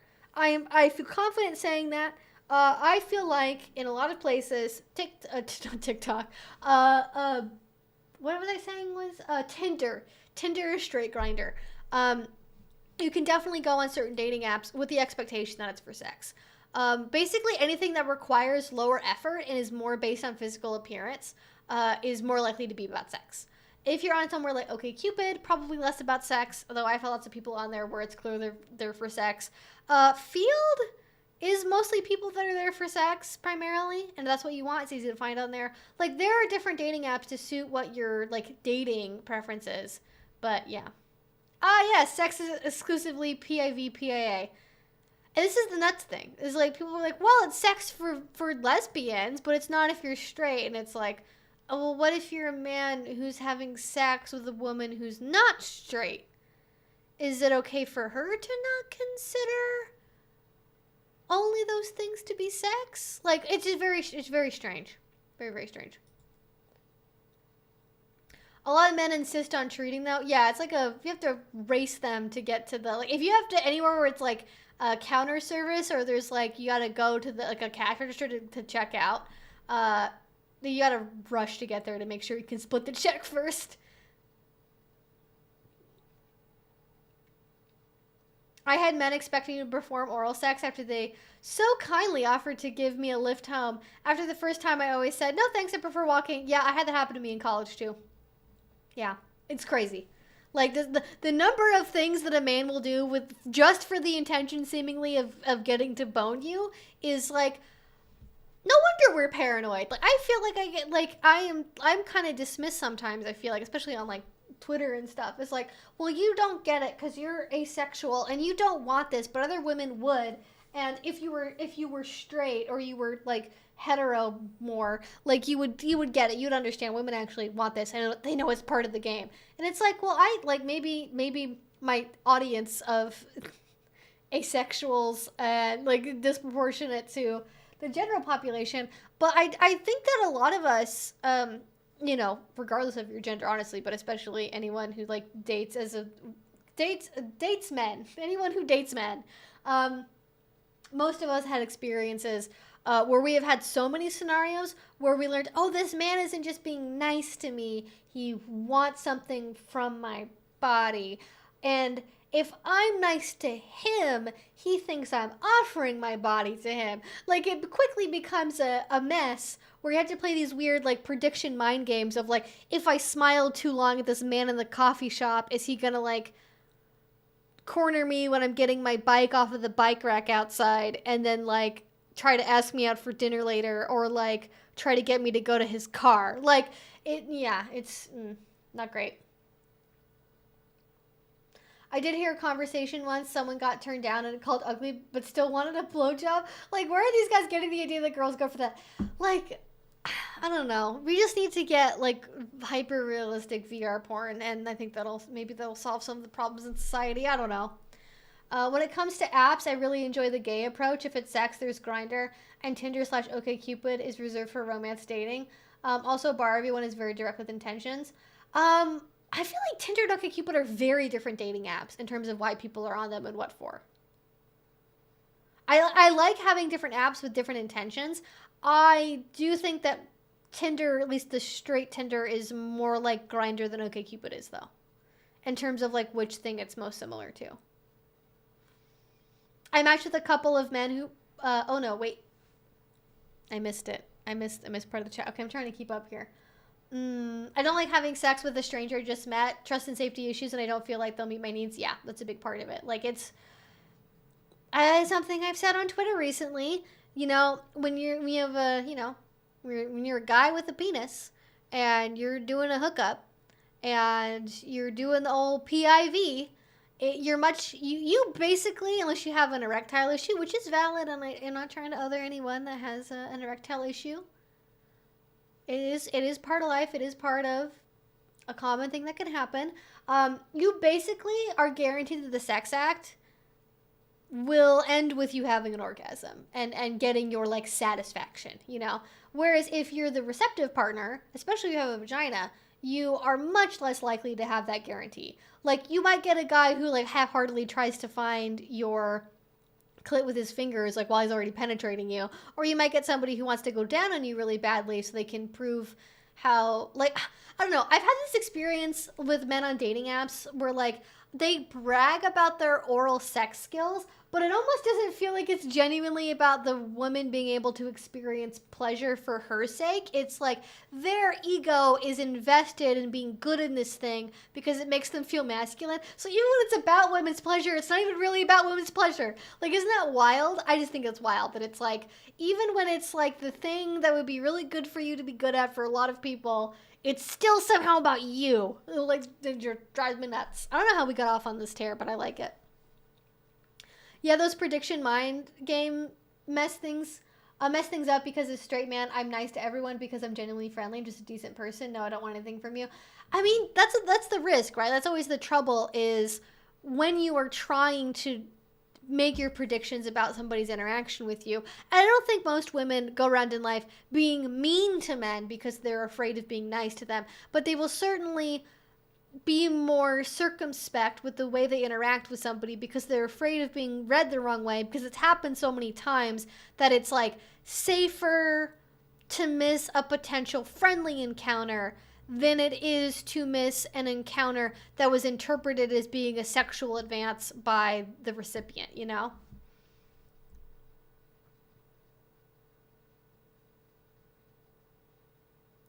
Also, there's a whole generation that has the attention span of a squirrel chewing on a coffee bean.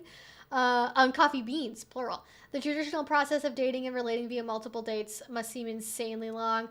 I mean, I don't want to sound too much like the dang kids and their TikToks and their iPhones, but I think that certainly for younger people, like, the critical development years of, like, late teenage, early adulthood dating was very much curtailed by COVID. And so, like, if you're a 21-year-old right now trying to date, like, you missed a couple of critical years, for the most part, for a lot of people, of, like, the tail end of, like, a high school dating experience and the beginning of, like, a normal college dating experience, where most people would get a lot of experience. You just didn't have that. And so you might be number-wise on the clock 22, but in terms of, like, your dating experience and your dating preferences, you're at, like, 18 still.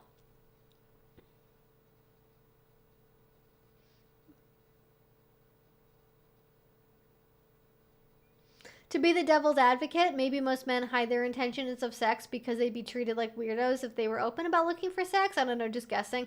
I mean, I think there's a time and a place to be really open for that. I mean, I'm sure there are some women, though I don't personally know any where like they would be really into the idea of like a hot stranger like taking them home. But I think most women would find it threatening for a man to like announce his intentions of wanting to have sex very directly in like a public place, because there's so much vulnerability in that. Because it's like typically when people do that, they're like gonna stalk you, they're gonna follow you home, they're gonna do some, they're gonna attempt something weird, or they might attempt something weird. And so I think that is why more sex-forward venues, BDSM spaces, apps that are more open about sexuality are so great, because that is a really good space to be very direct, where you know that you're with people who like also want that thing, as opposed to any random woman at a grocery store or at a coffee shop where they're just going about their day, and then suddenly like being sidelined by a guy who wants to fuck her is not necessarily what she wants. She's like, I gotta get this coffee back to my boss. See you later. I think that's going on something like Field, for example, which is much more sex forward. You are more likely to have success there, as opposed to kind of like, I don't know, you miss every shot you don't take. But yeah, I don't know what really keeps men from being open about sex, but I think if the setup to get to the date is something like a dating app, like why would you want to waste anybody's time? Like there's so many options. You don't want to waste their time. You don't want to waste your time. If you have the ability to, why wouldn't you want to just be upfront and be like, hey, I think you're super hot. I would love it if like we were feeling the vibe after this dinner date. Like if you decided you wanted to have sex, like how do you feel about that? Because also that gives you a chance to talk about like STI stuff or condom usage or like other partners if you're poly. Like when you can be open before the date is even there, you're going to be on the same page. And like, yes, there are going to be people that hear that and just go, sorry, never mind. I don't think we're really looking for the same things. Have a nice night. Hope you can find somebody else you're more compatible with. Like you will get people that like decide to nope out of the experience because of the fact that you're open. But if what you really want is sex, would you rather have your time and money wasted on a date that wouldn't have ended the way that you wanted to? / would you have been comfortable pressuring or plying a person into doing what you wanted if that wasn't what they also wanted to begin with? Because I get the argument that like, oh, well, there's women who they like being chased and they don't want to have to talk about sex. They just want to be swept off their feet, and they want to be, they want this very like nonverbal, intuitive, go with the flow experience. And if you directly ask them whether or not they want to have sex, they'll say no. But in the moment, they'll say yes with their actions, I guess. And like, listen, some other women are dangerous sex partners. That's the honest to God truth. Is like, yes, that can be an experience that ends really well. Everyone gets what they want out of it. For whatever reason, we have lived in a culture where women are not allowed to be sexually open with what they want. And so instead we have to play these weird little mind games to get around saying what we actually want to have. But if you are with somebody who can never directly tell you what they want and expect you to be a mind reader, and it would actively turn them off to communicate anything about anything at any point, they are a dangerous person to have sex with. And that's a weird thing to think about, because a lot of people think of danger in terms of like, they're going to forcibly penetrate me. They're going to hold me down. They're going to make me stay here when I don't want to stay here. I'm going to agree to do oral, but they're going to try to get vaginal. They're going to stealth me with their condom. They're going to sabotage the condom. Whatever. There's a lot of fear that goes into sex about people, doing wrong against you essentially. But at the same time, I think that there are other ways to be dangerous as a sex partner. And one of the ways of being dangerous is people not fucking communicating beforehand. You're allowed to not do it. You can choose not to communicate. Still makes it dangerous. Sorry. That's nonverbal communication is less reliable than verbal communication. If you are hooking up with a stranger who only knows you after one round of dinner and drinks, that is not a lot of data to go off of.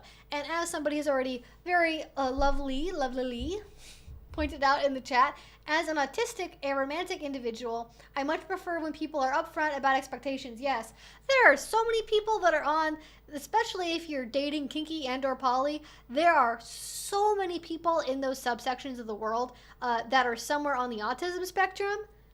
You can't rely on nonverbal subtleties. You just can't. You really shouldn't anyways, but you definitely can't when you're in a dating pool where there's a lot of people on the autism spectrum. I just feel like it's better for everyone. I don't know. I feel like I'm crazy. I feel like so many people are like, nonverbal communication is just as valid. And like, it's not a validity question. It's not whether or not like nonverbal communication is valid. Verbal communication is valid. That's not what it's about. They're all valid. It's how you get to that point when you are talking about them. Or not talking about them, I guess, in the nonverbal matter. But like, I feel like if you want to be a person who is in any way a safe sex partner, you got to communicate your expectations in some regard. I think that should include birth control and like STI/condom use, and I think it should also include verbal versus nonverbal preferences for communication during sex. And if you don't ever want to verbalize that, if talking about any of that would ruin the mood for you or another person, probably not really a safe person to be having hookup stranger sex with. Sorry, it's my opinion. Prove me wrong. So show me the data that shows me saying that is a false assumption. Because everything I've seen seems to suggest that lack of communication, lack of clarity around boundaries, not talking before sex, not setting expectations about condom use, not sharing STI results, all of that is very dangerous and leads to bad outcomes, much, much more than not talking about it leads to safe outcomes.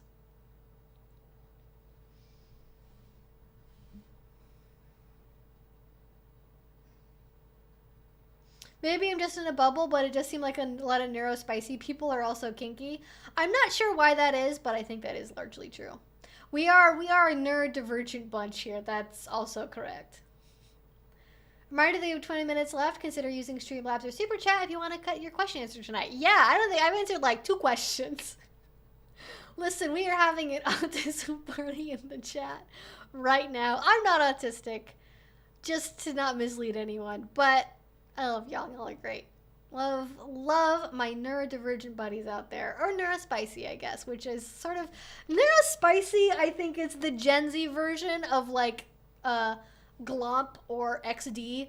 Like, it's gonna be one of those words where you look back at it and you go, why the fuck did we say that? That was so cringy. But every generation's gotta have one, you know?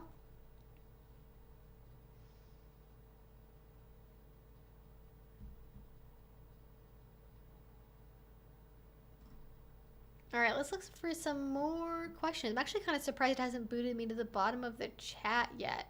Ooh, okay, related to swingers stuff here. Question, I have been invited to a swingers club by a kinky couple I met on FetLife, but I don't know what to expect. Any advice for newbies? Also, why is lingerie so expensive?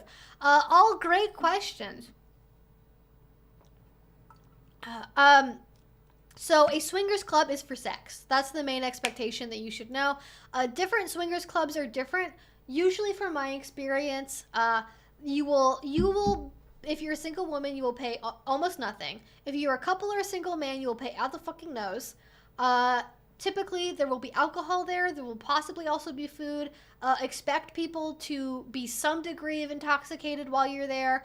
The expectation is that people do not have the same level of consent dialogue that we have in kink spaces. People will probably just touch you without asking first. People will try to initiate sex, even potentially without really having a clear conversation. They are inviting you to a swingers club, I would guess, because they want to have sex with you. So I would expect that. Expect people to probably really, really want to be with you. If you're a new face, you're going to have to probably fight them off with a stick, I would imagine. And you're just going to have to really make sure you set firm boundaries and assume anybody who wants to talk to you wants to fuck you. Because unless you're a couple who's like doing couple swapping stuff, most people do not go to swingers clubs to make friends. It's not the friend making venue, it's the sex venue. So I think if you go with those expectations, you might be pleasantly surprised if you end up making a friend, or if you're going and you end up meeting people and it's just like a friendly interaction, not for sex. But expect that anyone who talks to you wants to fuck you, and I think that's a pretty good gauge for swingers clubs. And unless you're a couple, or unless they just fucked and they want to have a pleasant conversation afterwards, safely assume that somebody's looking to ejaculate involving you. As far as for why lingerie is so expensive, the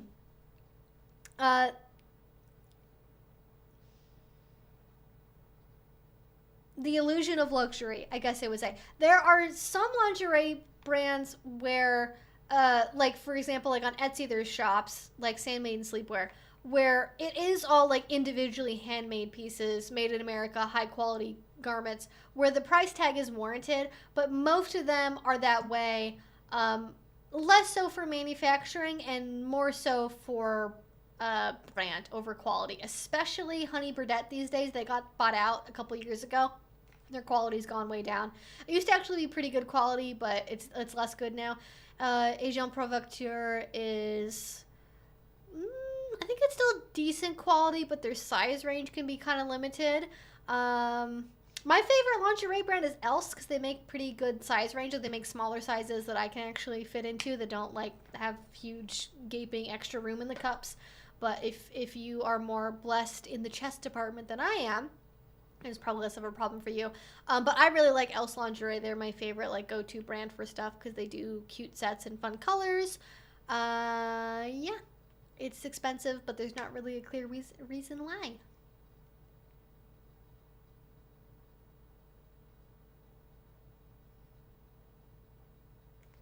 That sounds really unpleasant as a single woman. I mean, I can only go off of the experiences I've been told about, and that's what it's like. So, I mean, if you're a single woman who is horny as fuck and you're like, I want to have 50 orgasms today, that might be the perfect spot for you. But it can be unpleasant, because there's not really like swingers clubs, like from what I can tell at least, the central part of swinger culture is the sex parties. There's not really like a swinger equivalent to like a munch or discussion group where there's a non-sexual component of community building. Which is why these are not volunteer organizations, they are for-profit venues. Yeah. I'm okay with being with them, but I don't know about other people.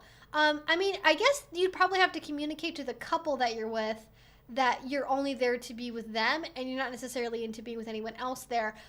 Different swingers clubs have, and on different nights they will also do things differently. Some swingers clubs will have like an armband system or like a glow stick system or something in place, or like name tags, different colors. Some kind of thing in place where you can communicate non-verbally what it is you're looking for and when you're open to. So you might have like one color that indicates like, I'm only here to watch, or I don't want to be approached. Another color that says like, you know, I'm open for couples but not singles. One that says I'm open to anybody. Like there could be different levels to communicate like what it is you're looking for, and I would recommend going to an event that has that if you are very particular about what you want your experience to be. Otherwise, the default most likely thing is, if you are a single woman, especially a single new young woman, basically everyone in the room is going to be there because they want to have sex with you. Or they would be open to the idea at least. You got to be able to set boundaries very firmly and quickly. I'm horny, but it still sounds unpleasant. Yeah, not to speak for all horny women. It just seems like it would be more likely to be pleasant to somebody who is on the hornier side. But yeah, it's a very masculinized approach to sex, is I guess what I would say. 'Cause it's not strictly transactional. But it is, to some extent. You are going and paying a ticket price because you expect you will have sexual adventures whilst there, you know?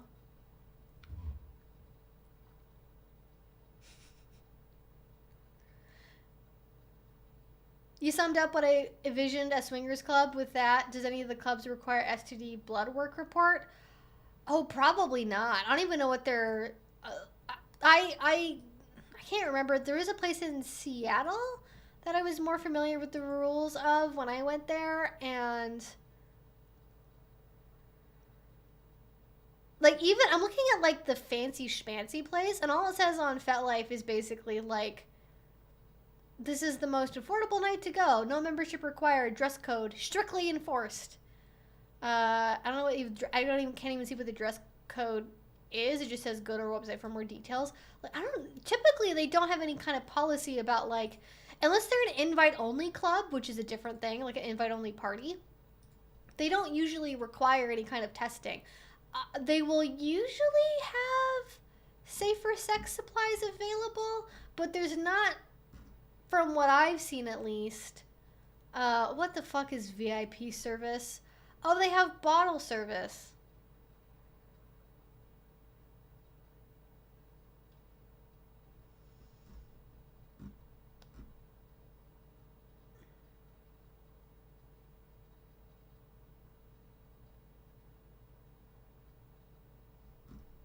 Okay, so they have like private rooms and stuff, I guess.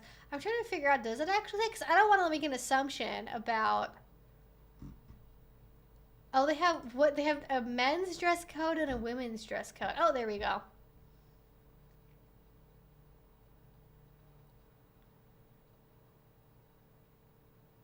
I spelled bandanas wrong in their dress code, so that's not looking great. Is there an FAQ or something? Maybe visitor's guide. Have to bring a current ID. You have to fill out a waiver. Dress code. The only thing they have a dress code. They have a fetish waiver. That's separate from their main waiver. We're going on an exploratory experience right now. Okay, there's an FAQ. Cell phone use not permitted. No vapes and no e-cigs. Do not follow anyone around the club. That is a good one to. We provide condoms throughout the club and in the rooms. No dental dams, apparently. Guess how am I supposed to do anal rimming if I don't have dental dams available? You know. I guess they're not getting up to that at the local swingers club, are they? No one's eating ass at the local swingers club. Not that I would. I just think it's funny when you can just very quickly be like, hey, here's an example of a sex act that's immediately not covered by your, like, policy, you know? Like, can't eat ass at the local swingers club because nobody's supplying dental dams.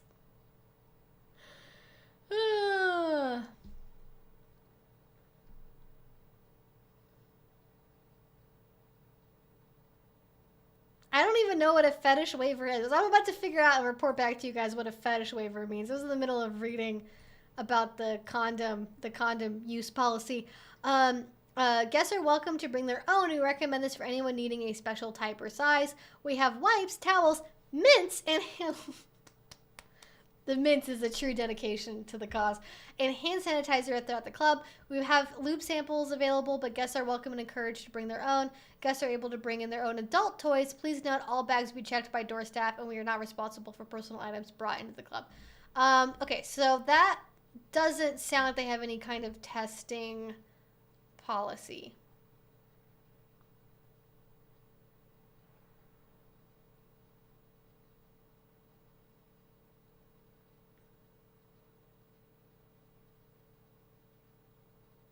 Okay, you can also be fully nude, but you have to wear shoes? It says men can only be nude while actively involved in play. Women can be nude, but shoes must be worn at all times. The foot fetishists are gonna have a meltdown over this. Is not a foot fetishist friendly club. Heel fetishists only. I find that fun. I can get why though. You know, you don't want people spreading their fungus or whatever everywhere. Like, I get it, but it's kind of funny when you think about the implications of it. special type or size, that part kind of stuff. Well, I'm assuming they mean like latex-free condoms or like magnum-size condoms, you know? Saran wrap is better than nothing, you know? The waiver requires that you claim your health is sufficient to safely engage in club activities. Well, what the fuck does that even mean? I swear I don't have any diseases I don't know about. It's such a weird thing. Also, I swear to God, this is in Comic Sans. This is very funny to me. Oh, yeah, okay. Health condition. Yeah, literally it says that. This one does too. My personal health is sufficient to safely engage in club activities, which may include, but are not limited to, activities that are physically demanding, which may result in elevated heart rate, cardiovascular circulation, and increased breathing demands. I don't even think it actually says anything specifically about, like, STIs or, like, anything. Okay, yeah, it's a separate thing. I understand that some activities could result in property damage, contraction or transmission of sexually transmitted diseases, and personal injury. So I guess, I guess that they're more strict about certain things than that. Yeah, they're basically saying, like, yeah, you might get, everyone here might get chlamydia. Because I don't know what their policy is about, like, changing sheets or, like, how often that gets done. The fetish waiver is basically the standard, like, kink waiver about, like, no fire, no vomit, no beheading anyone. You know, no means no, no cruising. Do not attach anything to overhead pipes. Like, you know, no open flames, the usual stuff. So that I guess at least makes some degree of sense, I suppose.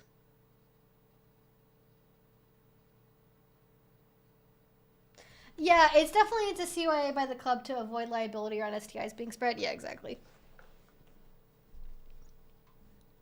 Yeah, it's just very much like it's up to you to enforce as a participant, like, standard condom wearing.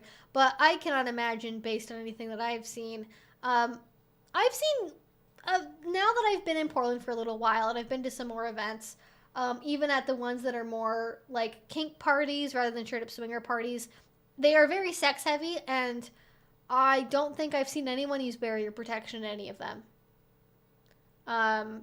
Given I wasn't looking closely enough at the penis to discern whether or not it always had a condom on it, but I don't recall seeing anyone take out a condom, put it on, use it.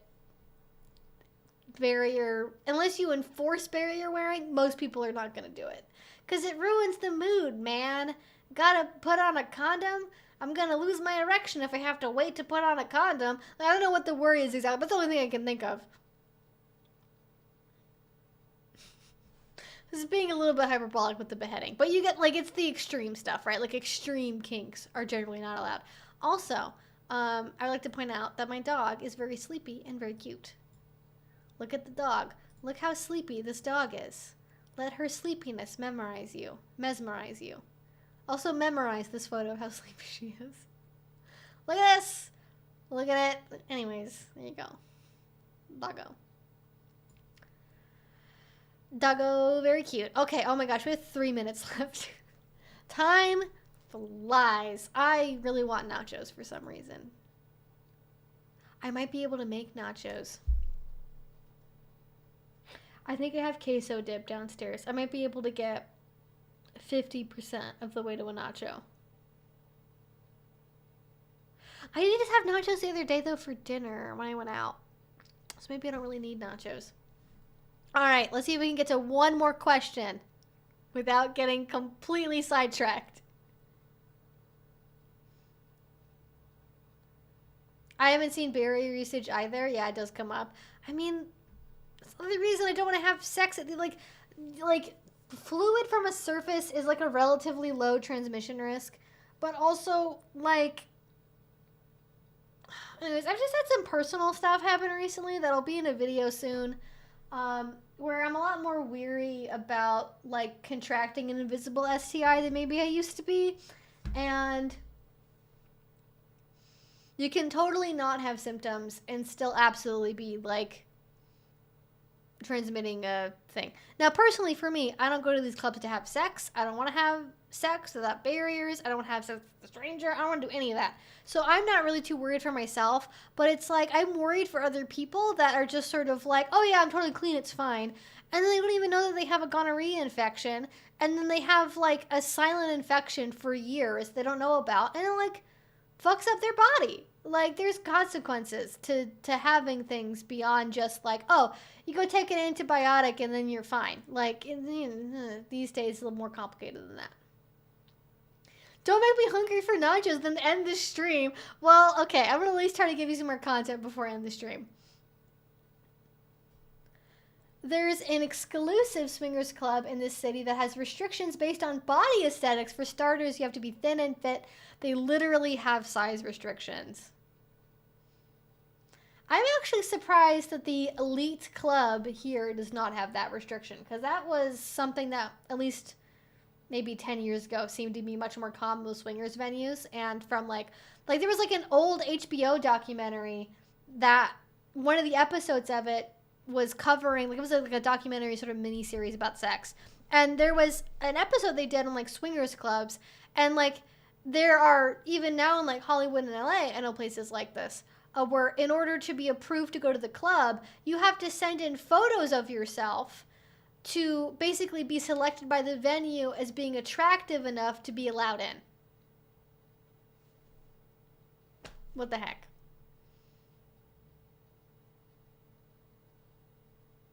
I worked and ran a medical lab for 18 years and seen it all. Be wary. Yeah, duly noted.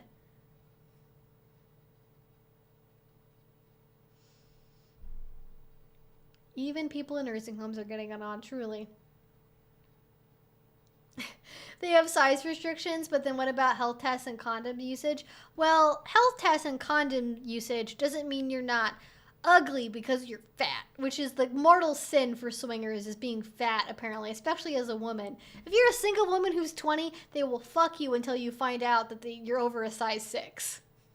Like, it's just, like, the way that the people's minds turn when they realize that you're fat is just nuts. Like, you can be having all this hot conversation, and then suddenly people figure out what your body type is, and then they go, ugh. Like, the actual legitimate repulsion I have seen on people's faces because a fat woman had the audacity to be fucked in public is just like, I'm sorry, are they fucking for you personally? I'm sorry that a fat woman decided she wanted to get, you know, dick down today, and happy for her. Why is it your problem? Hello? Everyone can like sex. Doesn't matter what their body type is. And also people of any body type cannot like sex. And that's just the way the world is. Like, there are people who leave comments every once in a while on my video that is like this exact mentality of people that are like, why is it everyone who's into BDSM is a fat, ugly chick? And first of all, not true. You will see every body type doing BDSM. And yes, there are lots of people, especially masochists, that tend to have larger bodies. And I think why that might be the case is because when you have extra padding around your joints and around your bones, you can do a lot more stuff in BDSM more comfortably. Like, it can actually be advantageous as a bottom to, like, have extra weight on your body. Because then you have more padding between you and your organs and your bones. And sometimes that can be a benefit. And it definitely allows you to explore, like, more sensations. But, you know. It sounds gross, but just from, like, a fat-phobic perspective, I'm imagining the owners deciding on who to let in based on whether they jerked to your photo or not. Oh, I didn't even think about that. Like, it's not even that just, like, are you attractive? But are you personally attracted to the people running the venue? I hadn't even considered that, yeah. I once heard the phrase, big boobs don't count if you're fat. Yes, they do. Being fat doesn't negate big booba. I mean, honestly, it's like, beggars can't be choosers, you know? Why are these motherfuckers out here complaining that they can't have sex? But then it's like, well, you could have sex. You're just so fat phobic that any woman that's over like a size 6 is just disgusting to you. So maybe that's your problem, Bob from the Swingers Club. You're like, I didn't get my money's worth. I paid $100 to be here. All these chicks are ugly. It's like, are you attractive, Bob? Do you have six-pack abs? If not, shut up, Bob. Nobody wants to be in your fucking Tahoe. Nobody's in, like, I don't know, I'm just being mean. Being mean to men named Bob that own Tahoes. Like, you are allowed to have preferences. I will now be very, very clear. You are allowed to have body type preferences. You are allowed to not find anyone with any genital combinations or not, attractive or not, okay? You're allowed to do that. However, when you openly are visibly repulsed in public by people having sex that you don't personally find attractive, or you have a club set up where you let people in based on attractiveness, but attractive always equals thin to you, that's a problem.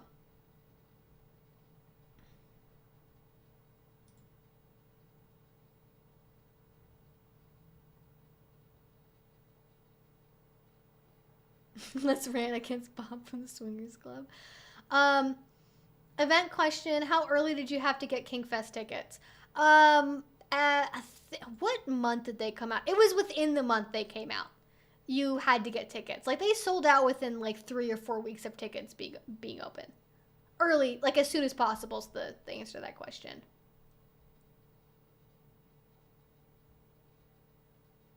Johnny with his 05 Toyota Camry, exactly. I could buy so many of those for the price of a luxury vehicle. Yeah, I completely forgot it was in April, so completely missed ticket sales. Yeah, you just have to watch their social media, and they're not the best communicators. And just watch for them to come out. Base Hawk 3,726 donated $15. Oh, thank you. Hi there, Evie. I just discovered both you and BDSM just recently for the first time. Exciting. What is the single biggest piece of advice that you would have for a young autistic person potentially interested in this lifestyle? Thanks for the laughs tonight. I don't know why I cut you off at the end there, but thank you so much. Yes. So what is my single biggest piece of advice that you would have for a young autistic person potentially interested in a lifestyle? I guess I would just say this isn't advice, but it's information for you. There is a lot more of a normalization within kink spaces for asking about touch and asking before doing things with or to people. So I have heard from a lot of people that are on the autism spectrum that they feel much more comfortable being in kink spaces because the level of communication is more normalized for most people. But also, I would say, my biggest piece of advice, I would start not by going to a party because they can be very sensorially overwhelming, especially if you have any sort of things with like lights and like textures and stuff. It can be overwhelming to go to a party. I would recommend going to a munch and trying to, if you have options for munches in your area, trying to go to like a nerd munch, or if you can find one, a neurodivergent munch. Because trust me, there are enough ND kinksters out there to where there probably could be one in any city that we're a part of. But yeah, I would start by going to a munch and like, don't be afraid to be upfront about the fact that you're on the autism spectrum. Like, just be like, hey, my name's so-and-so, like, good to meet you, and then like work it into a conversation, and like you will very quickly find that maybe not the majority, but a much higher percentage than in real life, you will find other people that are on the autism spectrum or are neurodivergent in other ways and will like vibe with your brain and your vibe. But just being open and honest about who you are, what you're looking for. Don't be afraid to stick up for your boundaries. And, you know, educate yourself. I think it's really easy for people that are new to be taken advantage of because they lack knowledge. And watching videos like this one, reading books, making a FetLife account, taking online classes, getting information before you get into a scenario for play will help you so much with knowing what to expect, knowing what good or bad technique looks like, and knowing how to advocate for yourself. And that is, you know, very important. RSD, I don't know if somebody's asking for the definition, but that is rejection sensitivity dysphoria, I believe. Or rejection sensitive dysphoria. Is it sensitivity or sensitive? Because I feel like I've seen it sensitivity. Rejection I guess it is rejection sensitive dysphoria. I could have sworn it was sensitivity. But yeah, same thing either way, basically. Yeah, it is that is an ADHD thing. I have experienced that in my personal life. That can be very difficult to work through. Because it is not my experience, I can't necessarily offer any advice for that. But I will say for people that want to talk maybe more about like mental health and, oh, wrong link.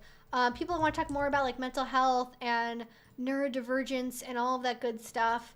And get some tools around that for their BDSM experience.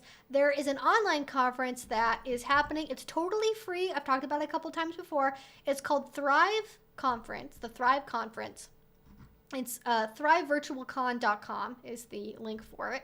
And every year they have, it's the very end of April this year. And they are doing some really awesome classes this year about just from what I'm seeing, kind of looking at their calendar right now, how to talk to your autistic submissive.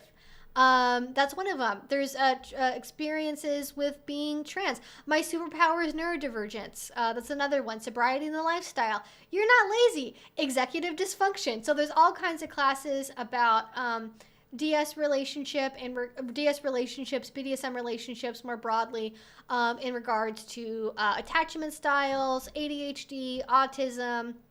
There is one on RSD, the rejection sensitive dominant.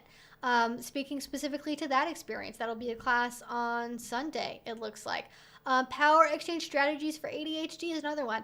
Again, lots and lots of classes there, lots of stuff about, in particular, ADHD and autism, but all sorts of other mental health issues, all sorts of other neurodivergence going on there, and it's a really, really good resource. There'll be panels as well, not just classes too, so if you want to ask questions to a panel, it's a good one. And again, it's free. It's completely free. Everyone does it. Just you can donate to the presenters if you want to, but it's just out of the, the loving kindness of people's hearts and wanting to give back to the community.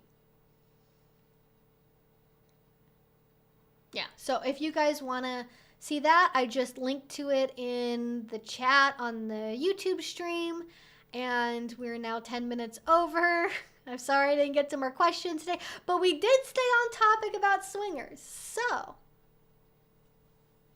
can you blame me? Can you blame me? Anyways, that's going to be it for tonight, guys. Thank you so much. We'll have a little moment of Bandita bliss before we wrap up today. Hi, my lovely lady. Hi, my lovely lady. Do you want to come over here? No, you're going to do the thing where you flop over. You're going to do the floppy floppy. We're going to do the floppy floppy. Oh, honey. You're so sweet. You're so good. Hi, honey. How are teeth doing? Where's their tongue sticking out, huh? What's up with that, little girl? What's up with that? So good. All right, come here. Come, good girl. Good girl. Yeah. Boop. We lift her in the air, and we hold her very delicately, very gently, very safely. There we go. All right, good night. Good night, everyone. Thank you, mods. Thank you, everyone. Bandita says good night. Have a good weekend. Stay safe.